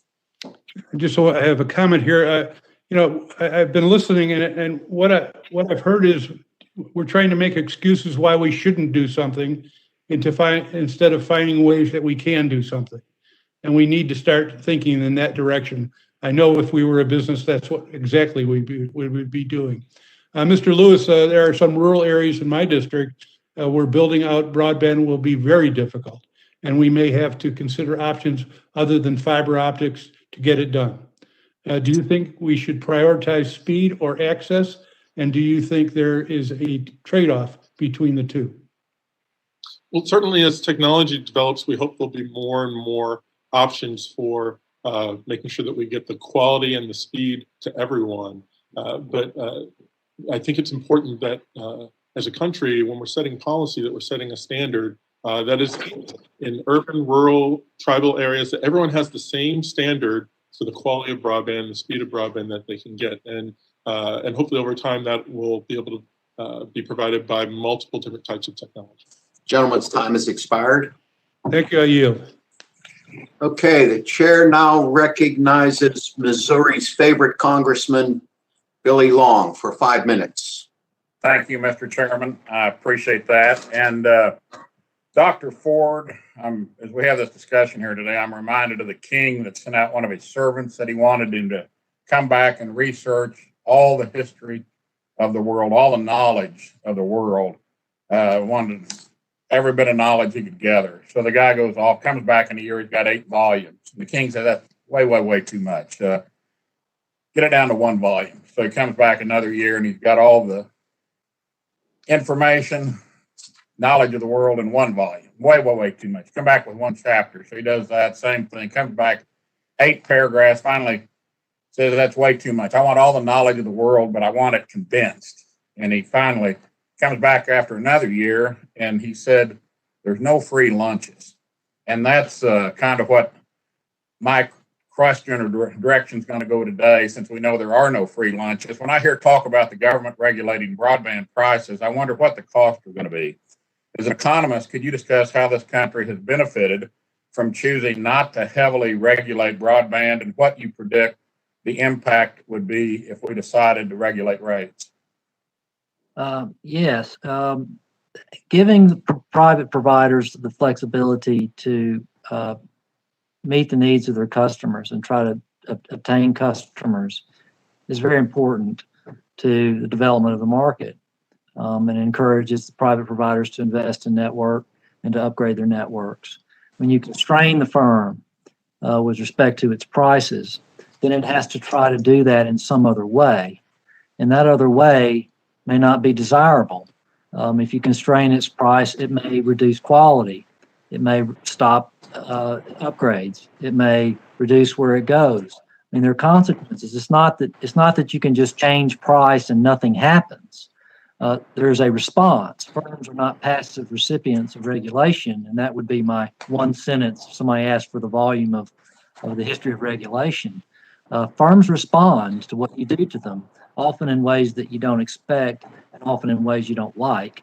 But I don't think that the problems that we're talking about today are going to be addressed or solved by rate regulation. They're going to be addressed and solved by very targeted policies to deploying broadband in rural areas and dealing with the affordability problem for people who face it.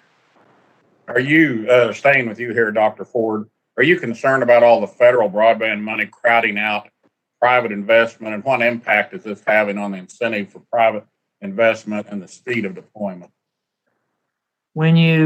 Well, it comes in many ways, but yes, I mean, if there's money there, why not wait for it, or why not just take it? If you continue to invest in areas that are already built, what you're going to see is the withdrawal of investment from those areas, because it's very hard to compete with a subsidized competitor, particularly when they're your regulator, like the government. So there's going to be that response, and I think it could be detrimental. I do think that if we design very good policies, we can avoid a lot of that. But ham-handedness and getting a little too excited about it can be detrimental.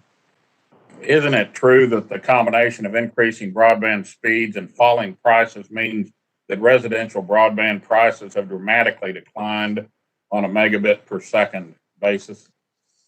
Oh, on a megabit per second basis, prices are way down. Yes. Yeah, that's what I thought. And the COVID-19 pandemic presented extraordinary circumstances for all Americans. As a response, Congress enacted temporary programs to provide relief to struggling families, including $3.2 billion in funding from the FCC's Emergency Broadband Benefit Program, which just started accepting applications. Now that our economy is finally starting to reopen, does it make sense to make the federal emergency broadband benefit program permanent? And shouldn't we study the effectiveness of those subsidies before we make them permanent? I mean, I think there may be more cost-effective ways to make broadband affordable for people who really need it than that program was. I mean, that was obviously rushed in a very panicked time. I think there are better ways to do it, and I think we could set up good incentives for firms to compete for those customers, and that those customers are able to get affordable, if not free, services that satisfy their needs. Okay, thank you. And Mr. Chairman, I yield back. I thank the gentleman.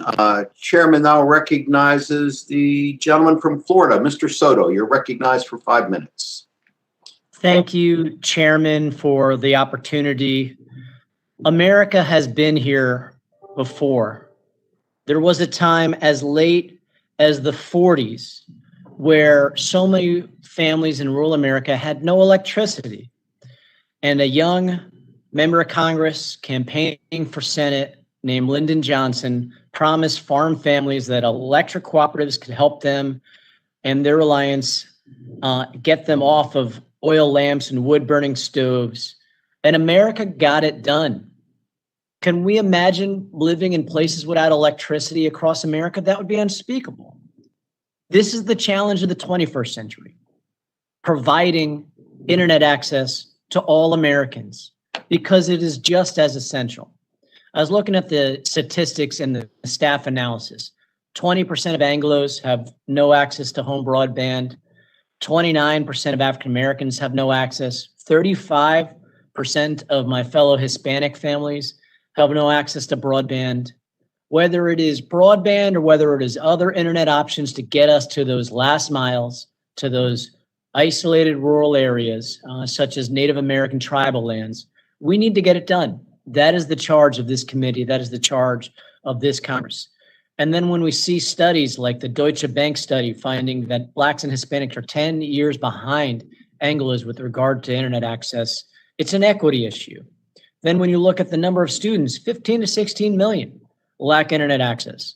That became exacerbated by COVID-19 and kids not being able to distance learn. I think about areas like South Osceola County and rural Polk County, where we have communities of Anglos, Hispanics, African Americans, many of whom are living without adequate access to internet. Like a small Hispanic business that wants to have a website that works and be able to take clients and customers online, but their internet's too slow.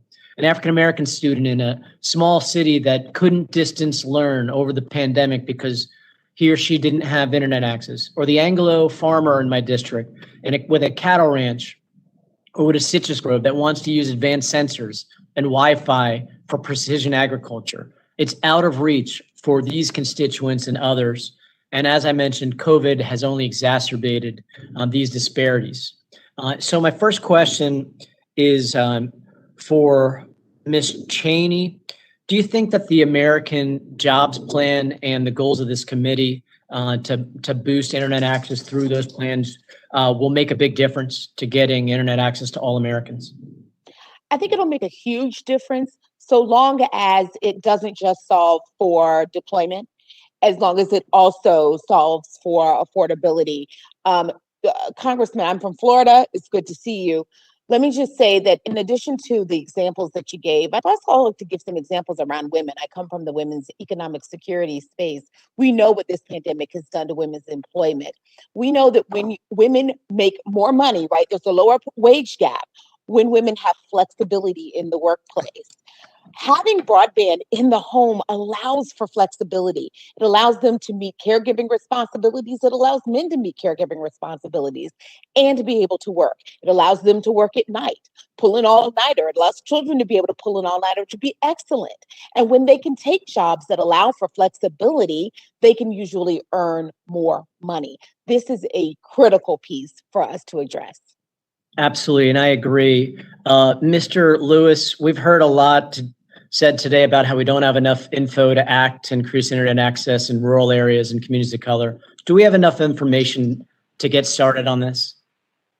Congressman, absolutely we do. We have years, over a decade of efforts by policymakers and industry saying they were going to close the digital divide. And in that amount of time, millions and billions of dollars have been given to industry, and they still pick and choose who gets infrastructure built out to them. We have to put some rules, both build out requirements and rules around anti-redlining into effect to make sure that when you serve a service area, whether it's in an urban community, a rural community, a tribal community, that you serve everyone in that area. Thank you so much. Ms. Ochio, we saw in the CARES Act supplemental, we passed the first internet assistance program. Our staff analysis says we could greatly expand access if families in need could pay $10 to $15 a month. Is this a key part of the solution? Very much so. We have to be able to provide affordable service options. And also we acknowledge that there are going to be families that aren't even going to be able to afford the $10 or $15. Either way, that's something that we have to commit. If we are serious about making sure that broadband gets to every single household, that means that we're going to have to serve the people near, the people far, the people who can afford it, and the people who can't. Gentleman's time has expired. Chair now recognizes Mr. Wahlberg. You're recognized for 5 minutes.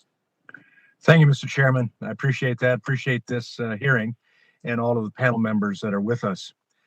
I'd like to point out an important distinction between underserved households and unserved households. I think we've discussed that, but I just want to punctuate the point. Families in most urban areas can find at least one option, albeit maybe not an ideal option in terms of cost or speed, but at least there's something to build off of. Most folks where I'm seated right now and parked in my district, not very far, just really a few miles from where my good friend and colleague Debbie Dingell's district is, don't have the choice of even a single provider, let alone a high-cost option. During my socially distanced live town hall meeting a few days ago in Bedford Township, one constituent told me the waiting list to check out a MiFi from the local library was 4 months. That's not satisfactory. At this moment, when digitization of our economy is advancing so rapidly, our immediate focus should not be on unsubscribed households, but more so on unserved households, which data tells us are overwhelmingly in rural and tribal communities. For these folks, the number one barrier to broadband adoption isn't price, but lack of access in the first place. That's because Americans can't adopt broadband in areas where broadband hasn't been deployed.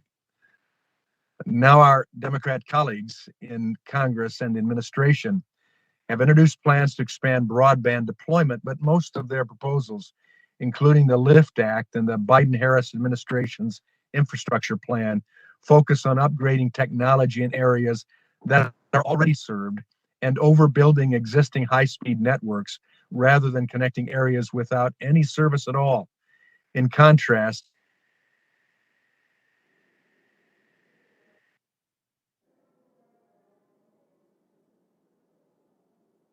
Republicans on deployment, we have to discuss this.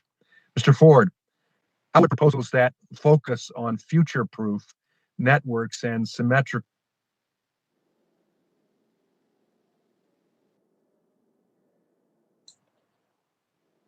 Tim, we're not able to hear you. Your audio has cut off. Bad broadband. Can you hear me now? Yeah, I think you're in one of those underserved areas. Yeah, it's a perfect example, isn't it, Mr. Chairman? I'm sorry about that. Okay. But you can hear me now. Yes, yes, we can. Yes, we can. No. Well, no, we can't now, Tim.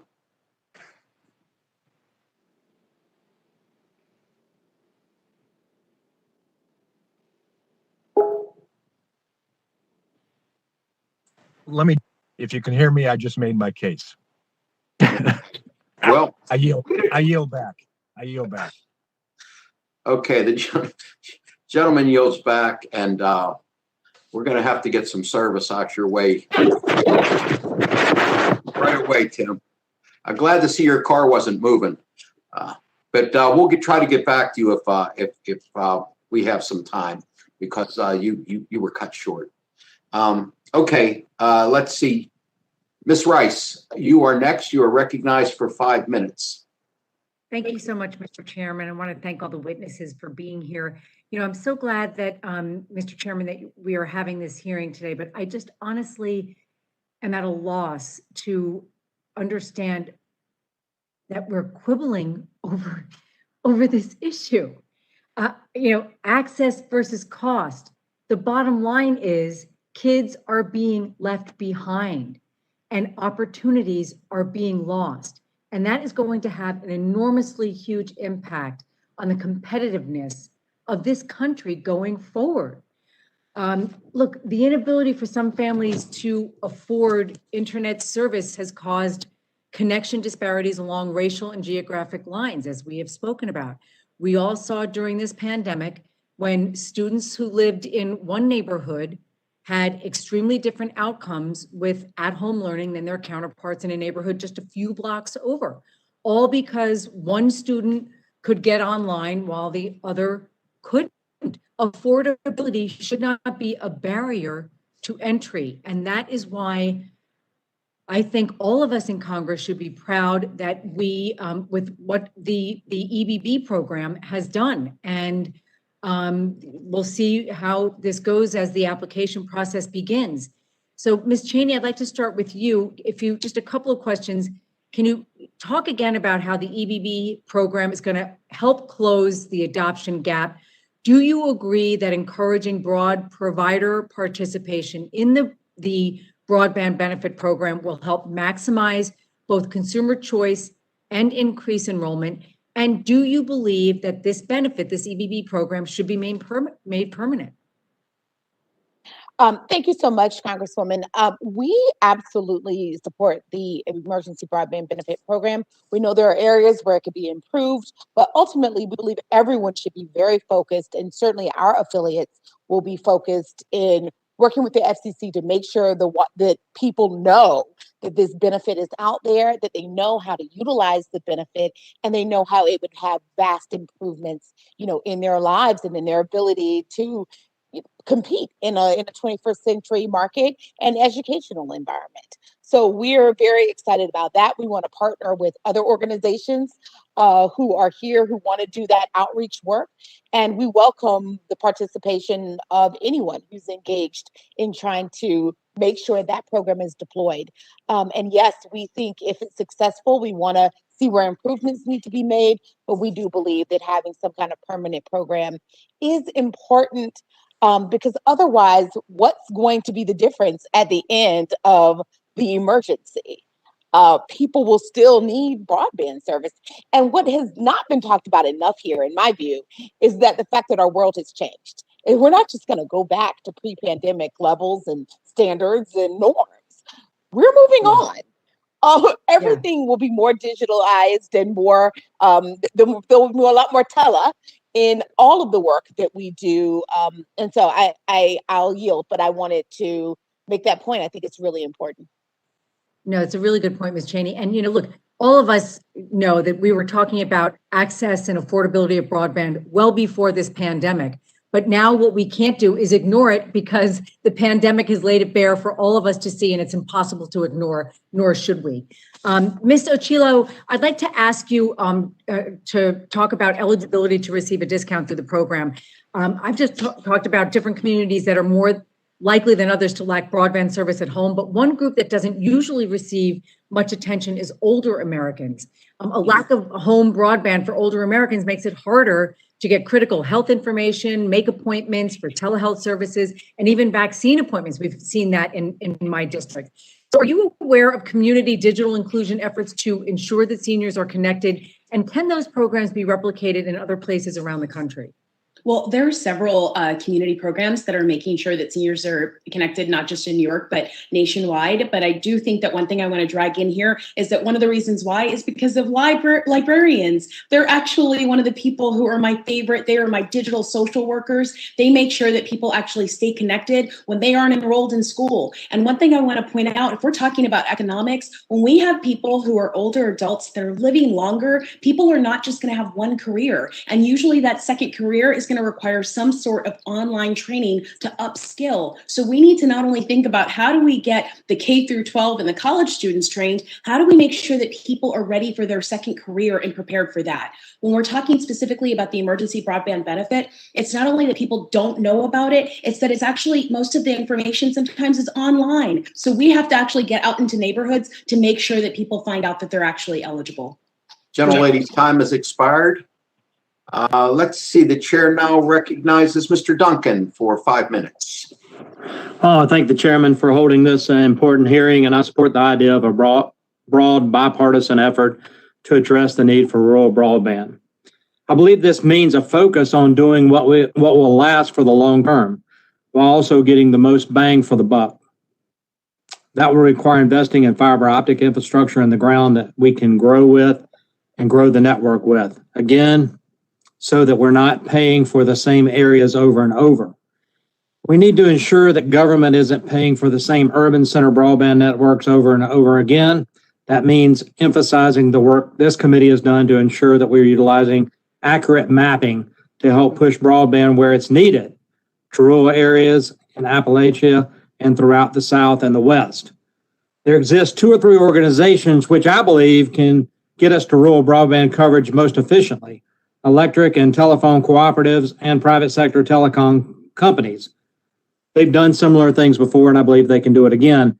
But let's let them plan for future growth, i.e. fiber optic, and let them set competitive rates that allow them to be profitable without being subsidized by the government, because the Biden-esque $100 billion plan that's being proposed just doesn't work. And there's numerous examples where these Biden-esque plans have failed. In Senator Bernie Sanders' backyard of Burlington, Vermont, the city tried to build its own broadband network and was unable to service the debt for the project. In Provo, Utah, Mr. Curtis's area, when the city ran the network, subscriptions were not enough to cover the debt, and the city had to infuse up to $2 million a year from the city's energy department surplus funds. In Philadelphia, Chicago, Portland, Orlando, and others, The experiment with government-sponsored broadband is a panoply of recklessness and waste, with losses totaling in the billions. Another example, Salisbury, North Carolina, the city wound up $32 million in debt and ultimately had to lease their system to a private provider. In Groton, Connecticut, the city wound up $27.5 million in debt, even after selling off their network for less than $1 million, and now their credit rating has been impacted. Lake County, Minnesota, lost $40 million on that network. Burlington, Vermont, tried to prop up their network, $17 million in funds, but ultimately only sold it for $6 million because of lack of interest. The examples are numerous. So why don't we focus on incentivizing the private sector to do this? And I agree with Ms. Rice, who said, access to rural broadband helps with telemedicine and education and all that. I think that's why we're all bipartisanly interested in this effort. But Mr. Ford, I want to ask you, what is the quickest and most affordable method to get broadband internet services to those Americans identified as underserved without wasting taxpayer money? Because with examples like I just mentioned, that's exactly what it looks like will happen under this plan. Mr. Ford? I think that you are going to get existing providers, public or private, I guess, to extend their networks to unserved areas, if that's a possibility, and try to use a mechanism that exists to do it. And I think the FCC has a mechanism. There might be some quicker way to do it, but I'm not aware of it. I think the FCC might be more open to some areas, but it's clearly to try to exploit what network is there now through an extension based on subsidy dollars. That's the most efficient way to do it, and not to overbuild existing areas, which doesn't accomplish the task. That's a great answer. Mr. Chairman, I want to just point out to this committee that when we needed to electrify rural America in the post-Depression era from the 30s through the 50s and even on into the late 50s, we created a cooperative system, the electric cooperatives, that actually provided that. And those companies have not gone broke. In fact, they're member owned. They meet a underserved area. They continue to do a great job. And that model should be what we as Americans look for to reach these underserved areas. And I love to work with my colleagues across the aisle to figure out how we can do this without having the federal government pay for it, because that money comes from the taxpayers. And there's example after example of government-run systems which have been sold for pennies on the dollar, which have had to raise taxes or use other funds to help subsidize because they do not work. The private sector can do it better than anyone, and that's where we need to focus our efforts. And with that, I'll yield back the time I have. Gentleman yields back. I see Mr. Wahlberg's back. Tim, I'd be willing to give you 2 minutes because you were cut off for about 2 minutes. If you want to ask a question in 2 minutes, would you like to do that? I would if you can hear me. Can you hear me now? We can hear you. We're going to run some fiber out to you, Tim, shortly. So it's. Well, I'm blessed with broadband at my house now, finally, out in the rural community. But I was out in an area I was talking about. So now I've rushed into town to Saline, Michigan, and I'm at a bank parking lot. So now maybe I'm doing an okay job here. All right, we'll give you 2 minutes. Let me go back, Mr. Ford. How would proposals that focus on future-proof networks and symmetrical speeds, such as the LIFT Act and the Biden-Harris infrastructure plan, delay broadband access in unserved areas and, in turn, hinder the ability of Americans living in those areas to adopt broadband? I think the purpose of those proposals, or the effect of those proposals, I would say, is to increase the cost of deployment, which makes it harder to deploy. It's going to make the subsidy burden go up because those networks are not going to be deployed by the private sector because there's no point in doing that. Our networks have proved resilient over time when they need to. So I think it's going to be detrimental to deployment in rural areas. I think it would as well. Let me jump to another issue, Mr. Ford. Would rate regulation help close the rural broadband gap, or is competition and a light touch regulatory framework a better way to get broadband to those who do not have it yet? I mean, if the goal is to expand availability, then rate regulation is a terrible idea. It just works against it, plain and simple. And it also increases the burden on society from the taxation required to subsidize the deployment, because now you've just made the business case worse. So now they're going to ask for more money to deploy the network. So whatever you think you're getting out of rate regulation, you just gave back in taxation. So it just doesn't make any sense. Thank you. I appreciate that. Mr. Chairman, thanks for your courtesy. I'll yield back my 12 seconds. Okay, I thank the gentleman. Let's see. Next up, we have my good friend, the gentlewoman from California and my next door neighbor in the Cannon office building, Anna Eshoo. Anna, you've got 5 minutes. Thank you, Mr. Chairman. This is a very important hearing, and I thank you again for having it. I have a few observations before I ask a couple of questions. Mr. Ford has advanced something that I really have not heard of before. In all of the hearings that we've had on broadband, and we all wish we had a nickel or a dollar because on a bipartisan basis, affordability, access, who has it, who doesn't, but this notion of people don't want it, I don't find that to be a compelling argument. I haven't heard Ms. Ocello or Ms. Cheney from the Urban League mention that at all within their membership. I think they're pretty darn close to the ground, and so I don't. I don't find that to be a compelling argument at all.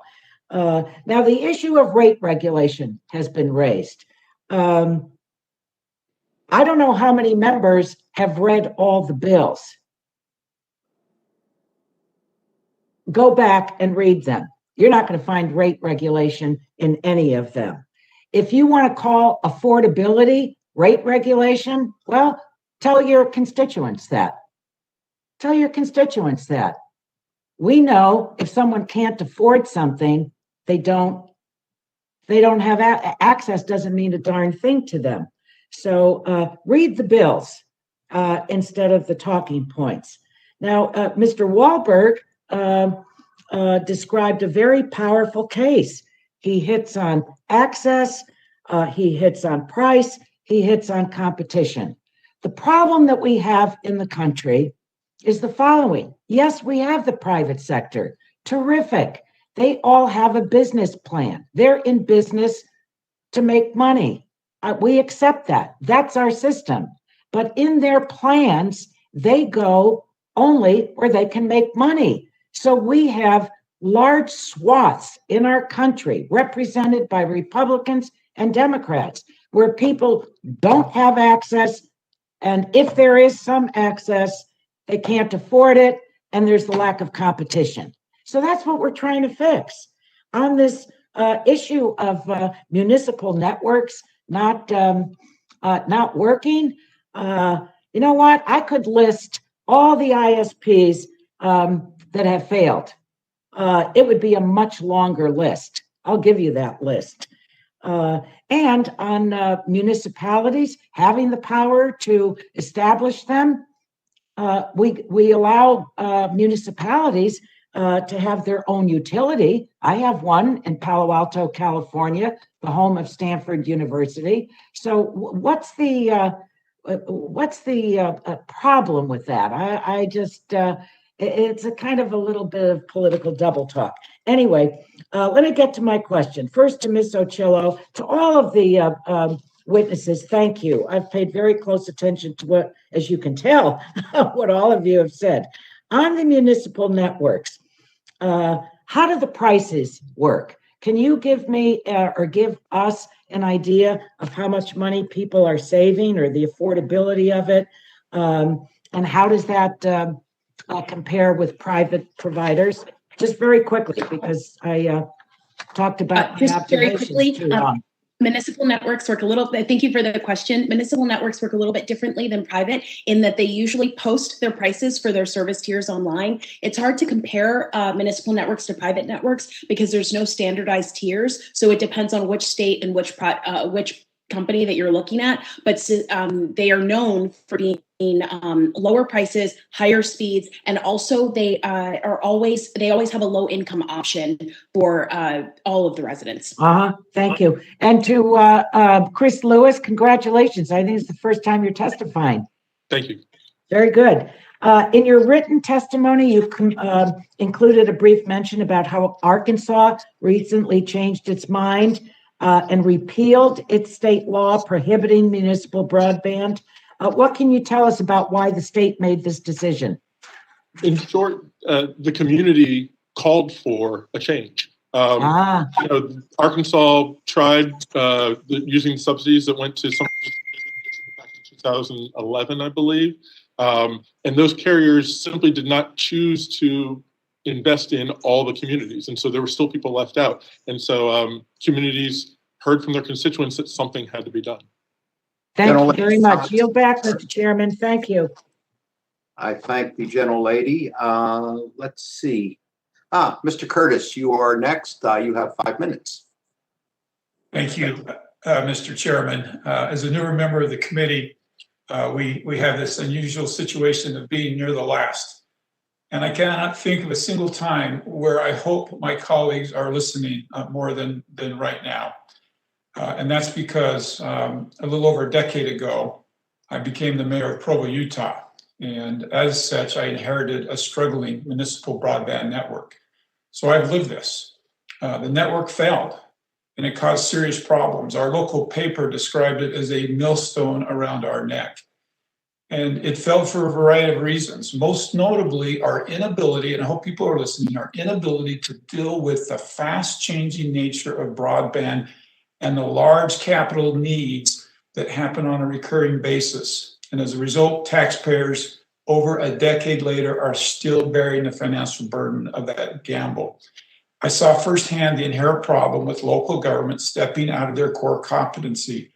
Let me be very clear. There are dramatic differences between streets, sewers, parks, and yes, even municipal power. And I had municipal power and broadband deployment.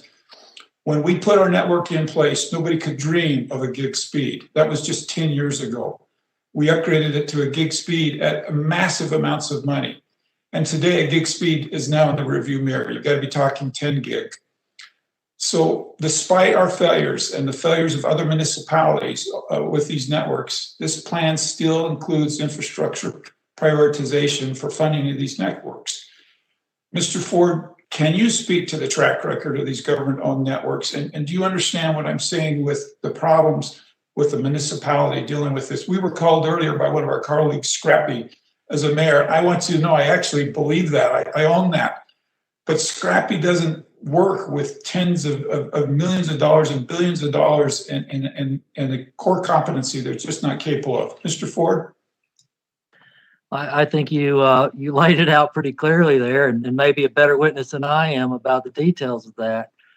We also heard earlier from the congressman from Florida a long list of the failures, and I mean I hate that. I mean I've had one here near where I went to university fail in Opelika, Alabama just recently.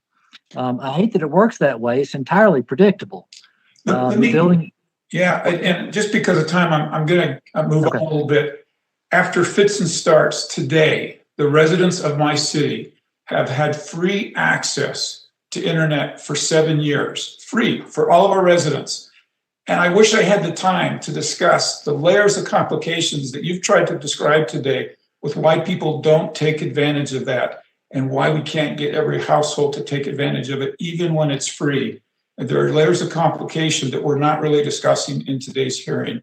Now let me switch gears just a little bit. My experience that I've learned through this process is the single biggest impediment to expanding network coverage and higher speeds in more locations, quite frankly, is regulation. And it's not just federal, it's local regulation, pole attachments, and things like that. In one of my counties, San Juan County, 90% of the land is owned by the federal government. And it can take up to 9 years to permit across this federal land. That's not doing the project. That's just to get permitting in place. Mr. Ford, I've got a bill. It's called the Rural Broadband Permitting Efficiency Act. I don't know if you're familiar with it. Can you speak to how bills like this, how bills like shot clocks and things like that some of my colleagues have could help us accomplish the goals we're talking about today? I think bills like that could be very important to pushing broadband out, particularly at the margins and even outside that. I mean, if you got a 9-year program, I mean, that's not going to work. And you also see that many areas, I've talked to many providers who say, I just can't build there. I'd like to, but it just takes so long, and you put so much capital in and you don't get to earn on it for years because of these processes. So I think that could have a huge difference, and it reduces the subsidy that's required in areas where that doesn't solve the problem, because you've reduced the cost of deploying, so the bids will be lower in the FCC's auctions. So this in the last few seconds, just very quickly, is it even possible to get where we want to get, where we've all agreed we want to get, without permitting reform? I think it would be very costly, and it will take a very, very long time to get there. Okay, I thank you. And in my last few seconds, let me just appeal to my colleagues. I would love to come talk to you, even personally, about my experience. Obviously, I've had some unique experiences. I have some insight on this. I think we all agree on the same goal, and I'd love to share the insight I have with you on how I think we can get there. Thank you very much, Mr. Chairman. I yield my time. That'd be great. Thank you, Mr. Curtis. Okay, next is our Vice Chair of the subcommittee, the gentle lady from California, Ms. Matsui. You're recognized for 5 minutes. Thank you. Thank you very much, Mr. Chairman, and thank you very much for having this hearing. We've been talking about broadband for a very, very long time, but with the pandemic and all, most of America has realized how important it is. And there's been many challenges here, but I also believe that there are many ideas that are already working that we need to expand on further. And we also have to look at communities and how important they are too. In, for instance, my community of Sacramento, there's been an additional commitment to really ensure everyone who needs broadband has access to it, because it's so very, very important. In fact, when the CARES funding came, they used a portion of it to distribute to 1,300 hotspots at libraries serving more than 1,000 families. And those who received the hotspot also got hands-on training to ensure they had the skills they need to use these tools. Now, thanks to updates included in the American Rescue Plan, these libraries are now preparing to extend their broadband service further into the community, reaching people where they live. Now, we've made progress, but I think we already know now how much more needs to get done. The high costs of broadband service, digital redlining are still keeping American families on the wrong side of the digital divide. Now, I've mentioned libraries because they are anchor institutions, and I really believe in, as Ashley was saying, how important municipalities are and communities working together. Anchor institutions are really powerful, and I look at libraries because they're powerful force for connectivity by distributing the hotspots and providing on-site digital training for those who need it. And this approach realizes that connectivity alone is not enough to get families online. Digital literacy and equipment training is a fundamental part of increasing adoption. Ms. Ochilla, what role can community anchor institutions like libraries or schools or community centers play in promoting digital literacy amongst under-resourced households? Thank you for the question, Congresswoman. And when we're talking about librarians, very often they're the people that are actually, for about 30% of people who are living near the poverty line, rely on their local library for reliable access. So that's going to be the place where they go for information on taxes, COVID relief, how do I get in touch with whatever services that they need. And they're also going to use librarians as a coach. And especially in schools, a lot of the times we know that when students need reduced lunch and other social services, schools are going to play an imperative role in being able to identify who needs service. Okay, and how have public Wi-Fi networks or other community broadband access points help cover the gaps in service? They are essential because very often you will have large amounts of the community. Look at COVID. We knew that there were actually libraries that actually went in and turned their equipment outward towards parking lots to make sure that people had reliable access points because they fill in the gaps. So while whether it's you trying to figure out a solution with a provider or your local government trying to figure out a stopgap solution, very often schools and libraries are going to be there to fill in the gaps. And also they might be able to help support ideation where you can get people together to say, should we build a mesh network? Should we be a part with other people? Well, they're trusted institutions. That's why it's really wonderful to use libraries. Eligibility for emergency broadband benefit expanded on Lifeline by including Pell recipients, students getting free or reduced lunch, and those experiencing economic hardship from the pandemic. There's still a need for a long-term broadband subsidy to build on this work, and I believe that the eligibility for EBB should serve as a floor for our future work. And as we expand the reach of federal support, we need to ensure that those who are eligible for a qualifying program are not forced to complete burdensome paperwork, especially if they are without internet access. Mr. Lewis, how can the federal government leverage existing databases to reduce the burden on families seeking broadband support? So hopefully we can learn from not only the implementation of the EBB system, we can also use databases such as the SNAP database, other databases that can verify who is applying and get them expedited into the system. Right, and so it's a good way to reach out in order to make sure that we are reaching the people who really need it, so, okay. You want to meet people where they are. Yeah. Absolutely, absolutely. Well, I'm going to yield back 7 seconds, Mr. Chairman. Thank you very much. I thank the gentlelady for that. Let's see. Next, I believe we have Mr. Carter. You're recognized for 5 minutes, buddy. Thank you, Mr. Chairman, and thank you to all the panelists. This is certainly important. But I have to tell you that I've got concerns. The proposal that we're looking at now puts nearly $100 billion to fund broadband build out. And the emphasis is placed on policies that lead to overbuilding in already served areas and on government run networks. We've heard during this hearing about existing examples of cities that tried to build out their own municipal networks and failed after spending a significant amount of money. Having cities which may be able to sustain a network, build out government-run systems can lead to additional strain on local budgets. I too was a mayor at one time, and I know what a strain it can be when you don't plan for the maintenance, for having to upgrade and those type of things, and that is a problem, a concern that are a problem that's often made with municipalities. So it is a concern for everyone. And the proposals that we've seen in this package focus on the idea that throwing billions of dollars at the issue will address the long-term needs of our communities. But I'm concerned that too much emphasis is being placed on pumping.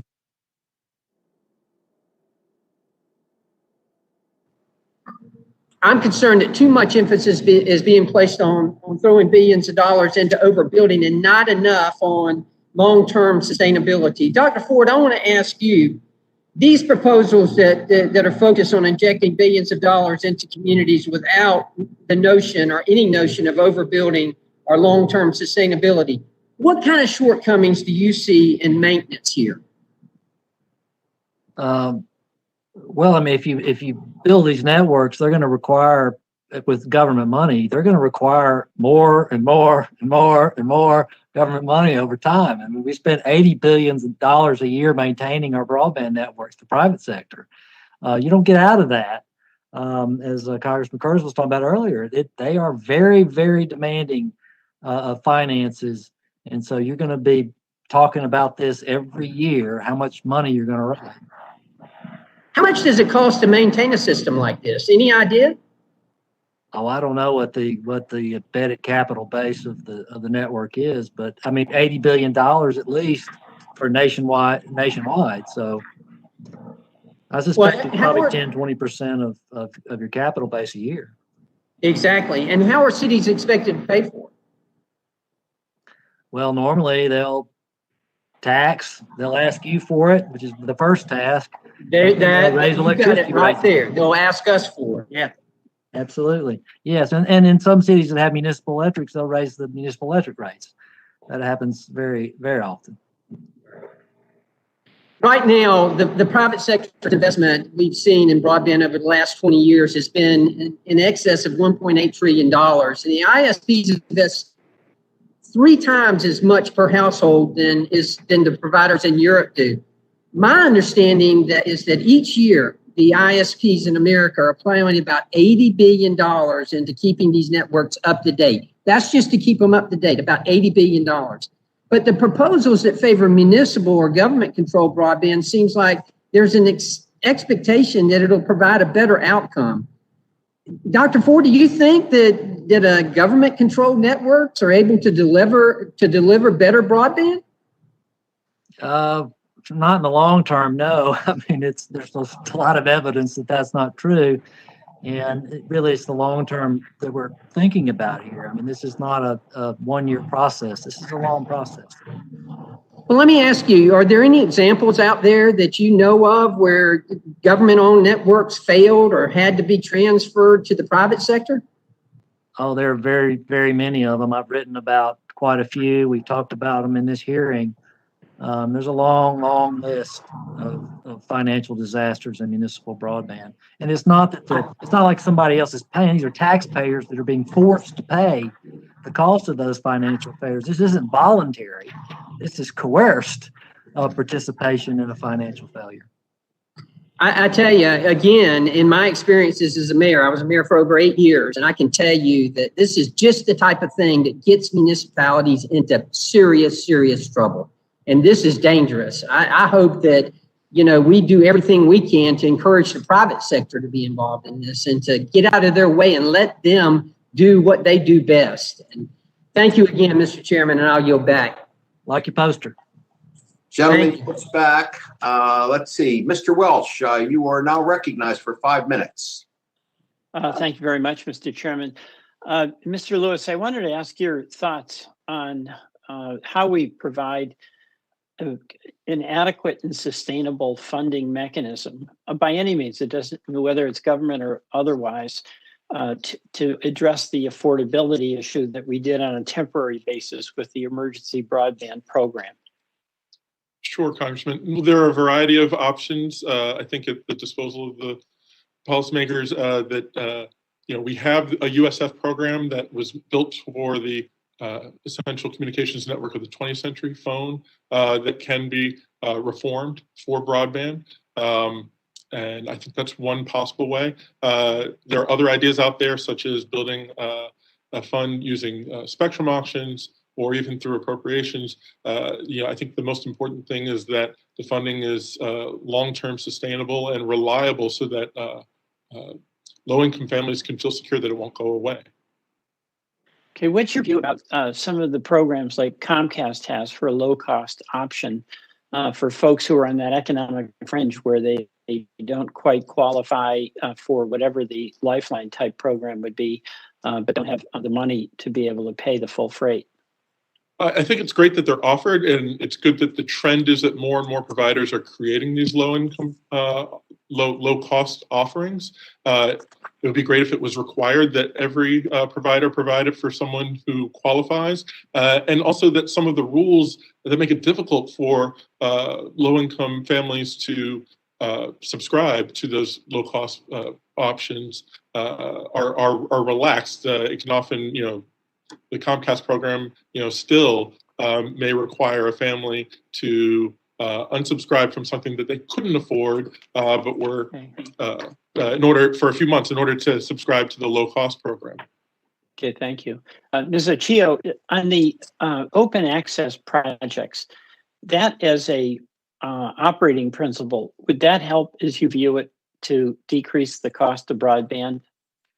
Very much so, because part of what we know is that when providers get federal funding, there's really no requirement for them to share their infrastructure. So essentially, if somebody even goes nearby, essentially you have to start all over again. When you have an open access network, you have publicly owned infrastructure that everyone else is tapping into. So you get the best of both worlds in terms of having community infrastructure that essentially whatever profits generate from that stay in that community. And then also you get the competitive with providers plugging into that network.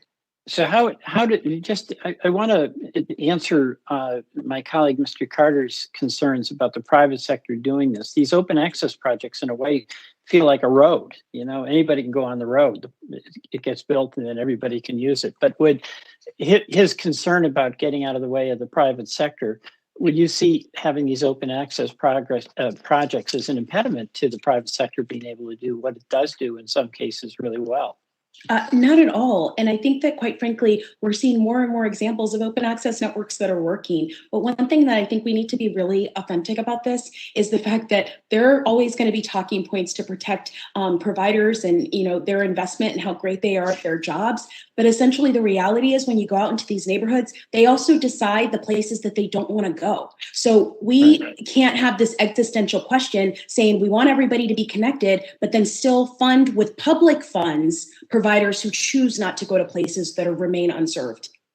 Well, it's interesting. That's definitely been a challenge we've had here in rural Vermont. I thank you, and I thank the panel for your excellent presentations. Mr. Chairman, I yield back. I thank the gentleman. Let's see, gentleman from Oregon, Mr. Schrader, you're recognized for 5 minutes. Is Kurt with us? Okay, I don't see Kurt, so I think we're going to go to Ms. Fletcher. You're recognized for 5 minutes. Thank you so much, Mr. Chairman. Thanks to you and Ranking Member Latta for holding this important hearing today, and all of the witnesses for taking the time to testify. This has been a really interesting and useful hearing for all of us. And I think, we've heard across both sides of the aisle that reliable high-speed internet connection at home is now essential for everyday life. We've talked a lot about students. We've talked a lot about the gap and who's getting left behind. But from education to job searching, and here in my home in Houston, vaccine appointments are done online. So having access to the internet in the modern world isn't a luxury, it is a necessity.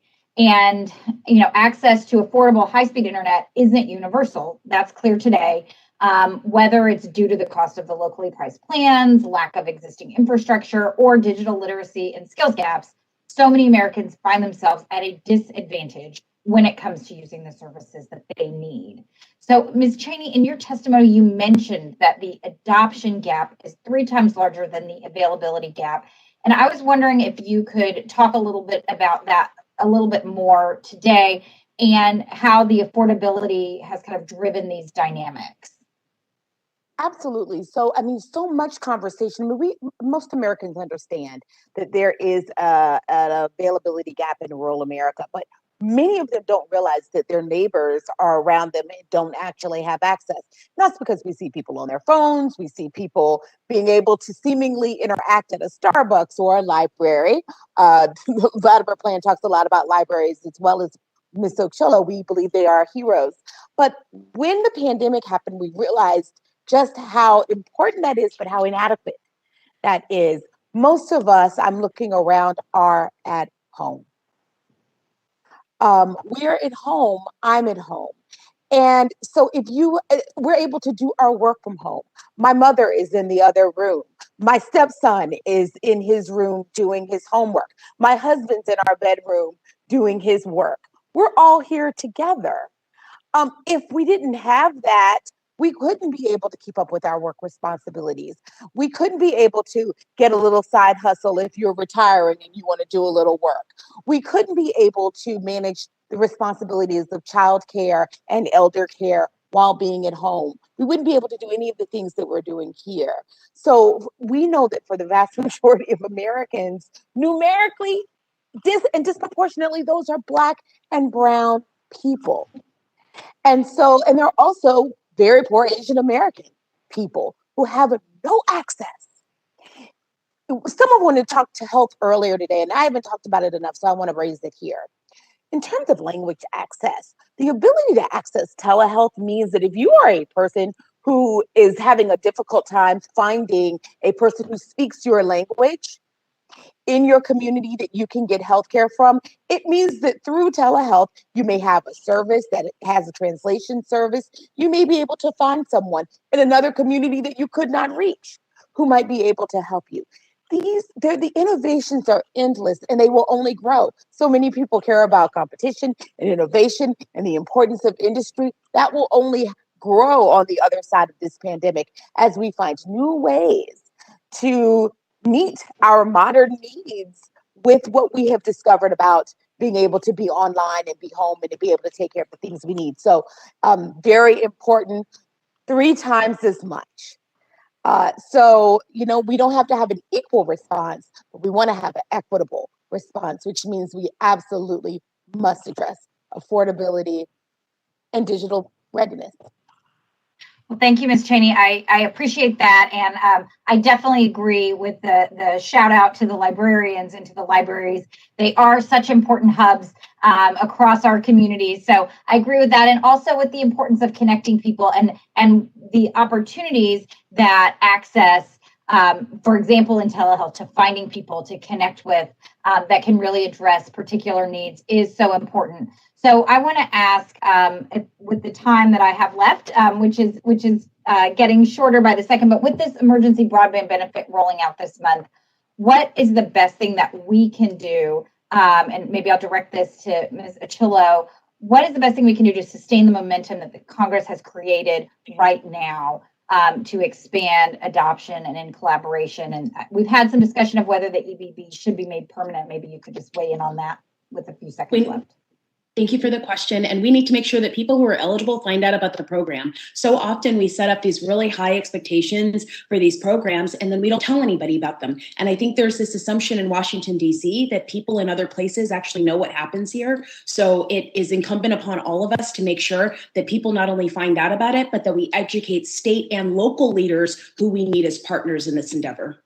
Great. Well, thank you so much. And I've gone over my time. So, Mr. Chairman, I yield back. Thank you so much.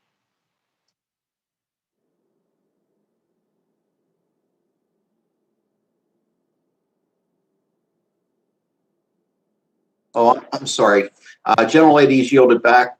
I think we have called on all members of the subcommittee. So now we have some members that have waved on. And I think first in line to wave on is Mr. Pence from Indiana. Is Mr. Pence available? Yes, thank you, Chair You're Doyle. recognized for 5 minutes. Thank you, Chair Doyle and Ranking Member Latta, for holding this important hearing today, and thank you to the witnesses for appearing before the committee. For rural districts like the one I represent in southern Indiana, the pandemic highlighted a clear division of opportunity that exists between rural communities and our urban counterparts. There's no doubt that each of us here have heard stories of students sitting outside restaurants or gas stations to access Wi-Fi to participate in remote learning when their classrooms were closed. Unfortunately, that was nothing new for Hoosiers living in my rural communities. In my district, even before the pandemic hit, I knew students that would drive to the local McDonald's just to complete their homework because a broadband connection to their home was unavailable. This situation was not because their family didn't want to adopt internet service, but because there was no service provider in their area. Just the other week, I had an opportunity to sit down with both Hancock Regional Hospital and 9 Star Connect, a rural broadband provider in Greenfield, Indiana. Together, this team made extraordinary strides in making broadband connections to unserved areas to make sure the community had access to telehealth services. As a result, physicians at Hancock Regional were able to develop a portable camera system for COVID-19 infected patients to connect with infectious disease experts located at neighboring hospital systems. This application is just one example of how telehealth is a wave of the future for rural patients often living several hours away from healthcare services. As telehealth became more critical during the pandemic, more and more physicians found that they could operate in the same fashion as in-person visits for pre-screening, post-follow-up, or rehabilitation services, just to name a few. However, these innovative techniques will only get us so far without reliable access to a broadband connection. Rural internet providers in my district, like New Lisbon Broadband Company, Smithville Communications, and Decatur REMC, are community institutions on the front line of closing the digital divide. Our efforts should be focused on leveraging their expertise with federal resources to more efficiently deploy infrastructure into remote and unserved populations. Rural patients, seniors, veterans, and other unserved, vulnerable communities need to be our first priority when we talk about broadband equity. Mr. Ford, I'm concerned policies being pushed by the majority will shift federal attention away from areas that are completely unserved and towards areas that are looking for faster speeds. Before we talk about 100 symmetrical upload and download, let's figure out how to connect the remote parts of our country that have been living on the wrong side of the digital divide.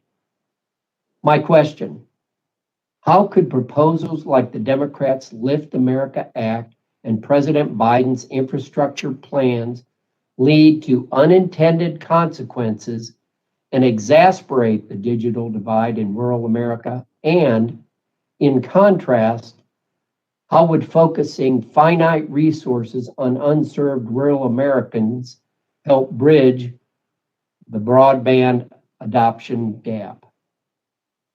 Well, I think you made the point pretty clearly. You're going to distract attention, and there are limited resources for building network in this country. It's not like you can just go get anybody in the world to string fiber. I mean, those resources will get redirected to urban areas that may be more profitable to upgrade than rural areas that may be very expensive to deploy to. I think the point of my testimony is to focus on the problem, and that problem is getting broadband where it is not, and addressing the people that don't have it or don't buy it, that do have access to it, and forget about the rest. Because you've got to prioritize where you're going to focus your attention and you're going to focus your dollars, unless there's just an infinite sum of money available. And these days, I'm starting to wonder if that's the way people think about it. Gentlemen's time Ms. Ford, I yield. Okay, let's see who's next on the wave-in list. Gentlelady from Michigan, Ms. Stengel, you are recognized for 5 minutes. Thank you, Chairman Doyle, and thanks for holding this very important hearing, and thank you to everybody who's testifying today. We've talked at length in this committee about how COVID-19 pandemic has highlighted the inequalities in broadband access. To my colleague from Indiana, yes, both rural and urban. I think we all experience that. It doesn't matter whose district it is. And it's underscored the dramatic disparities in access. These services are an essential utility, and as such, every American has a right to quality, affordable broadband. Now we've got to put those words into action, and I look forward to discussing what we do as Congress to achieve that goal. Ms. Aquilio, in your testimony, you briefly discussed the need to hold providers accountable for serving whole communities to combat digital redlining. Are there incentives or guardrails that can be put in place to achieve this goal?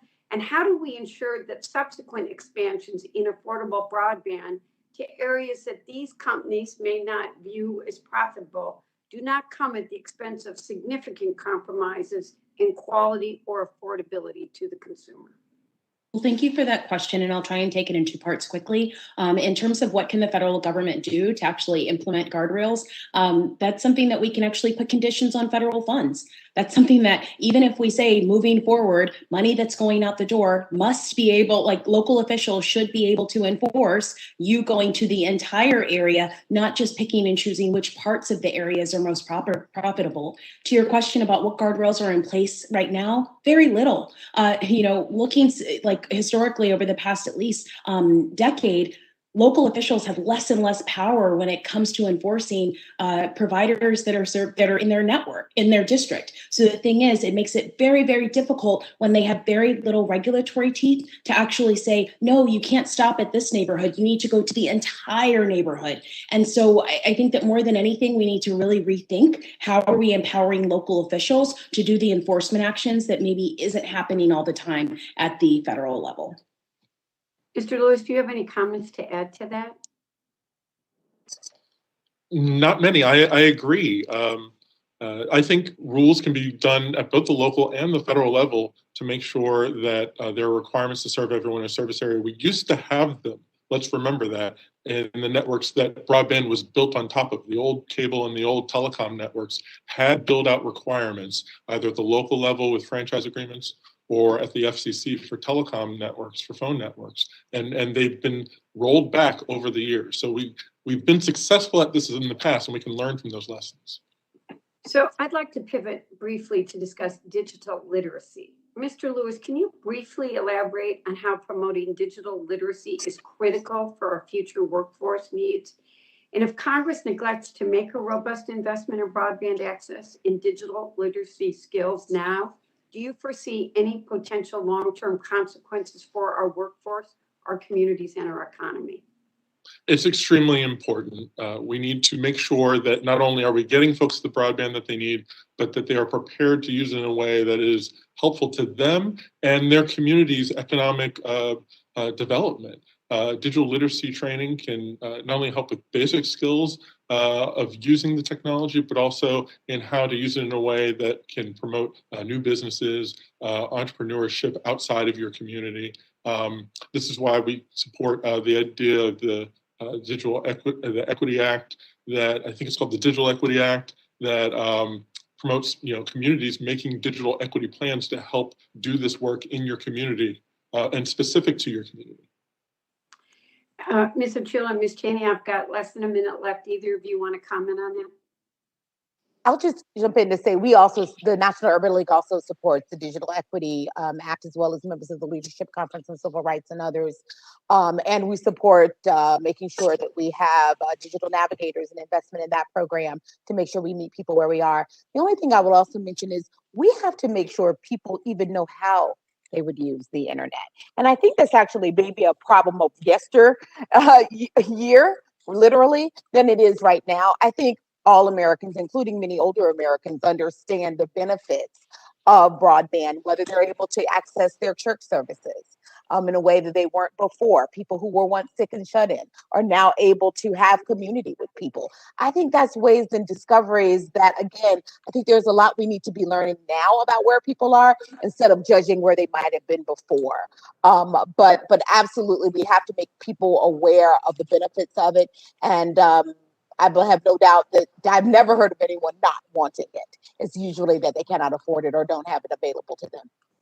Okay, gentlelady's time has expired. I see Mr. Schrader is back. So, Kurt, I'm going to recognize you for 5 minutes.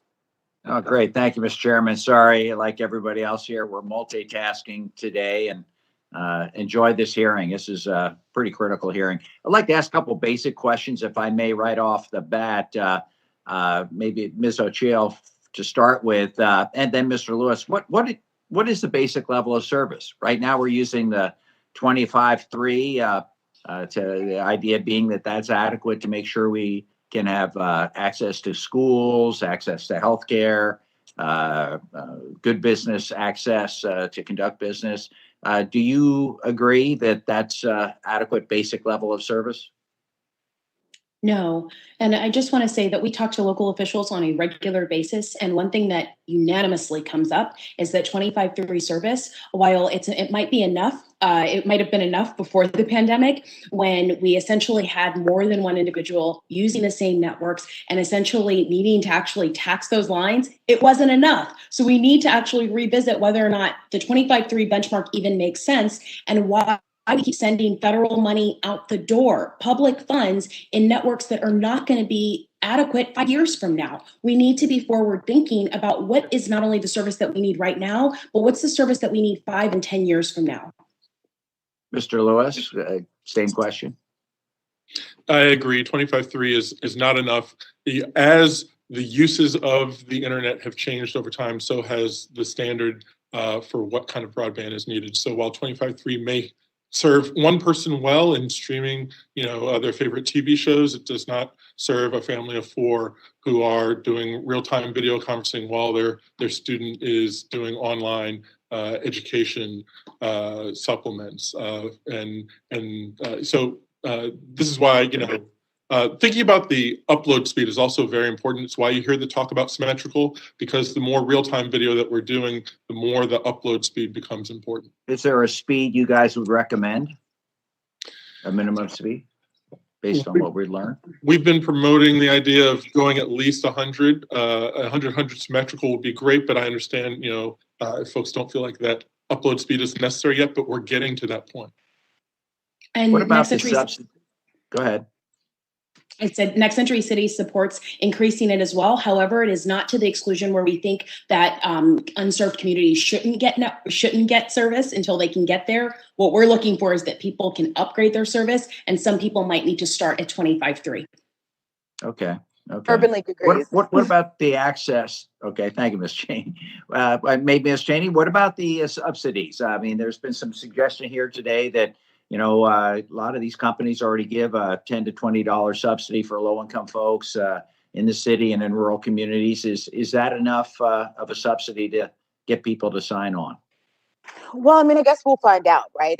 So part of, but what we know is that for many, they are not going to be able to afford even that. And it'll be a barrier to them making the choice to actually endeavor to do it. There are some people who are so poor that these are things that they're making decisions about. What can they sustainably get on? Is it worth investing all of the time to get on and learn if they think it's not going to be permanent for them? Yeah. Okay. Not the best answer, but yes. All right. Mr. Ford, you talked about targeted and untargeted subsidies. I tend to agree that we should target subsidies if we're going to use federal assistance for low-income folks, not just for their access, but to make sure they can maintain the service. What are the targeted subsidies you think that would be worthwhile? Well, I think in terms of targeting, and this, process to design a subsidy scheme, but they should be targeted to the sorts of people who are having affordability problems and no one else. And likewise, the subsidy dollars for expansion should be targeted to areas that don't have broadband today. That's those two things, I think, from my understanding of what this hearing is about, are at the top of the list of problems that we see: a lack of access and a lack of affordability. So targeting to those two things is going to be the most important thing. Okay. Well, I would agree with that. We've got our work cut out for us, Mr. Chairman, and I really appreciate the opportunity to have that hearing, and I'll yield back my remaining 20 seconds. Thank you, Mr. Schrader. I see Mr. Cardenas is back with us too. So Tony, you are recognized for 5 minutes. Thank you very much. I took the committee to downtown Los Angeles and back, and we're still going strong here. So thank you for putting me back in the queue, Mr. Chairman, and thank you for having this hearing, also to the ranking member as well.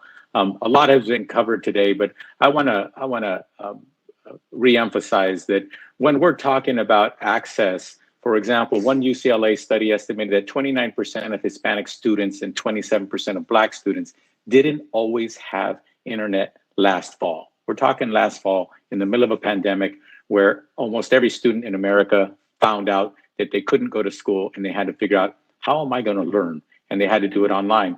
But I want to also point out that same study mentioned that 20% of white students didn't have access to internet. So I want to emphasize that because a lot of people think that some of us are in Congress are only representing one community. I believe that every Republican and every Democrat does believe in their heart that we represent everybody. So when I speak about students not having access, it breaks my heart to know that kids who look like me are disproportionately not accessing it, meaning that they are less likely to get the education that they deserve and we need to provide for them than their white counterparts. But the white kids are suffering as well. And I just wanted to point that out. Eligible households will receive up to $50 a month toward their broadband service and even a one-time discount of up to $100 to purchase a laptop, desktop, computer, or tablet from participating internet service providers. If, in fact, my good colleague, Mr. Mark Beese's, with his leadership, his bill, the Federal Communications, will provide that to the Federal Communications Commission if his bill were to pass. I just wanted to point that out. That'll go a long way for the families of every color and students of every color across America, especially in rural America, where that last mile is just not happening with the private sector. In fact, this Friday, I'll be holding a virtual roundtable and briefing for community partners and leaders in my district to talk about this incredible benefit. And I thank Acting FCC Chairwoman Jessica Rosenworcel and her team for taking the time to participate in it and to talk about this important program and how crucial it will be for everyone to work together to get the word out to communities across the San Fernando Valley and across this country. I'm also aware that internet service providers have done their part and really stepped up during this pandemic. I just want to give a shout out to an exception, not the rule, unfortunately, where Charter Communications had announced that they are moving every single employee up to $20 an hour. They're not waiting for the federal government to get the $15 an hour minimum wage where it should be. They are stepping up. But like I said, that is an exception. Those kinds of efforts coupled with emergency broadband benefit will surely make a significant dent when it comes to the challenges of affordability and adoption for low-income individuals of all colors in all communities. But that's not enough. Ms. Cheney, can you please elaborate on the need for making the emergency broadband benefit a permanent, sustainable solution for low-income households and households of color? Oh, absolutely. I mean, first of all, let me acknowledge that the importance of what Charter did also means that people are having greater access to economic opportunity, which is also important for the urban league. Let me say, as echo what all of us have said, we need to make sure that at the end of this pandemic, at the end of this emergency, God, we can't wait for that to happen, that we're not reverting back, that we're not squandering the lessons that we have learned, and frankly, squandering the benefit of such an investment in an emergency broadband program. You invest in all of it and then you just drop it and people go back to where they were before.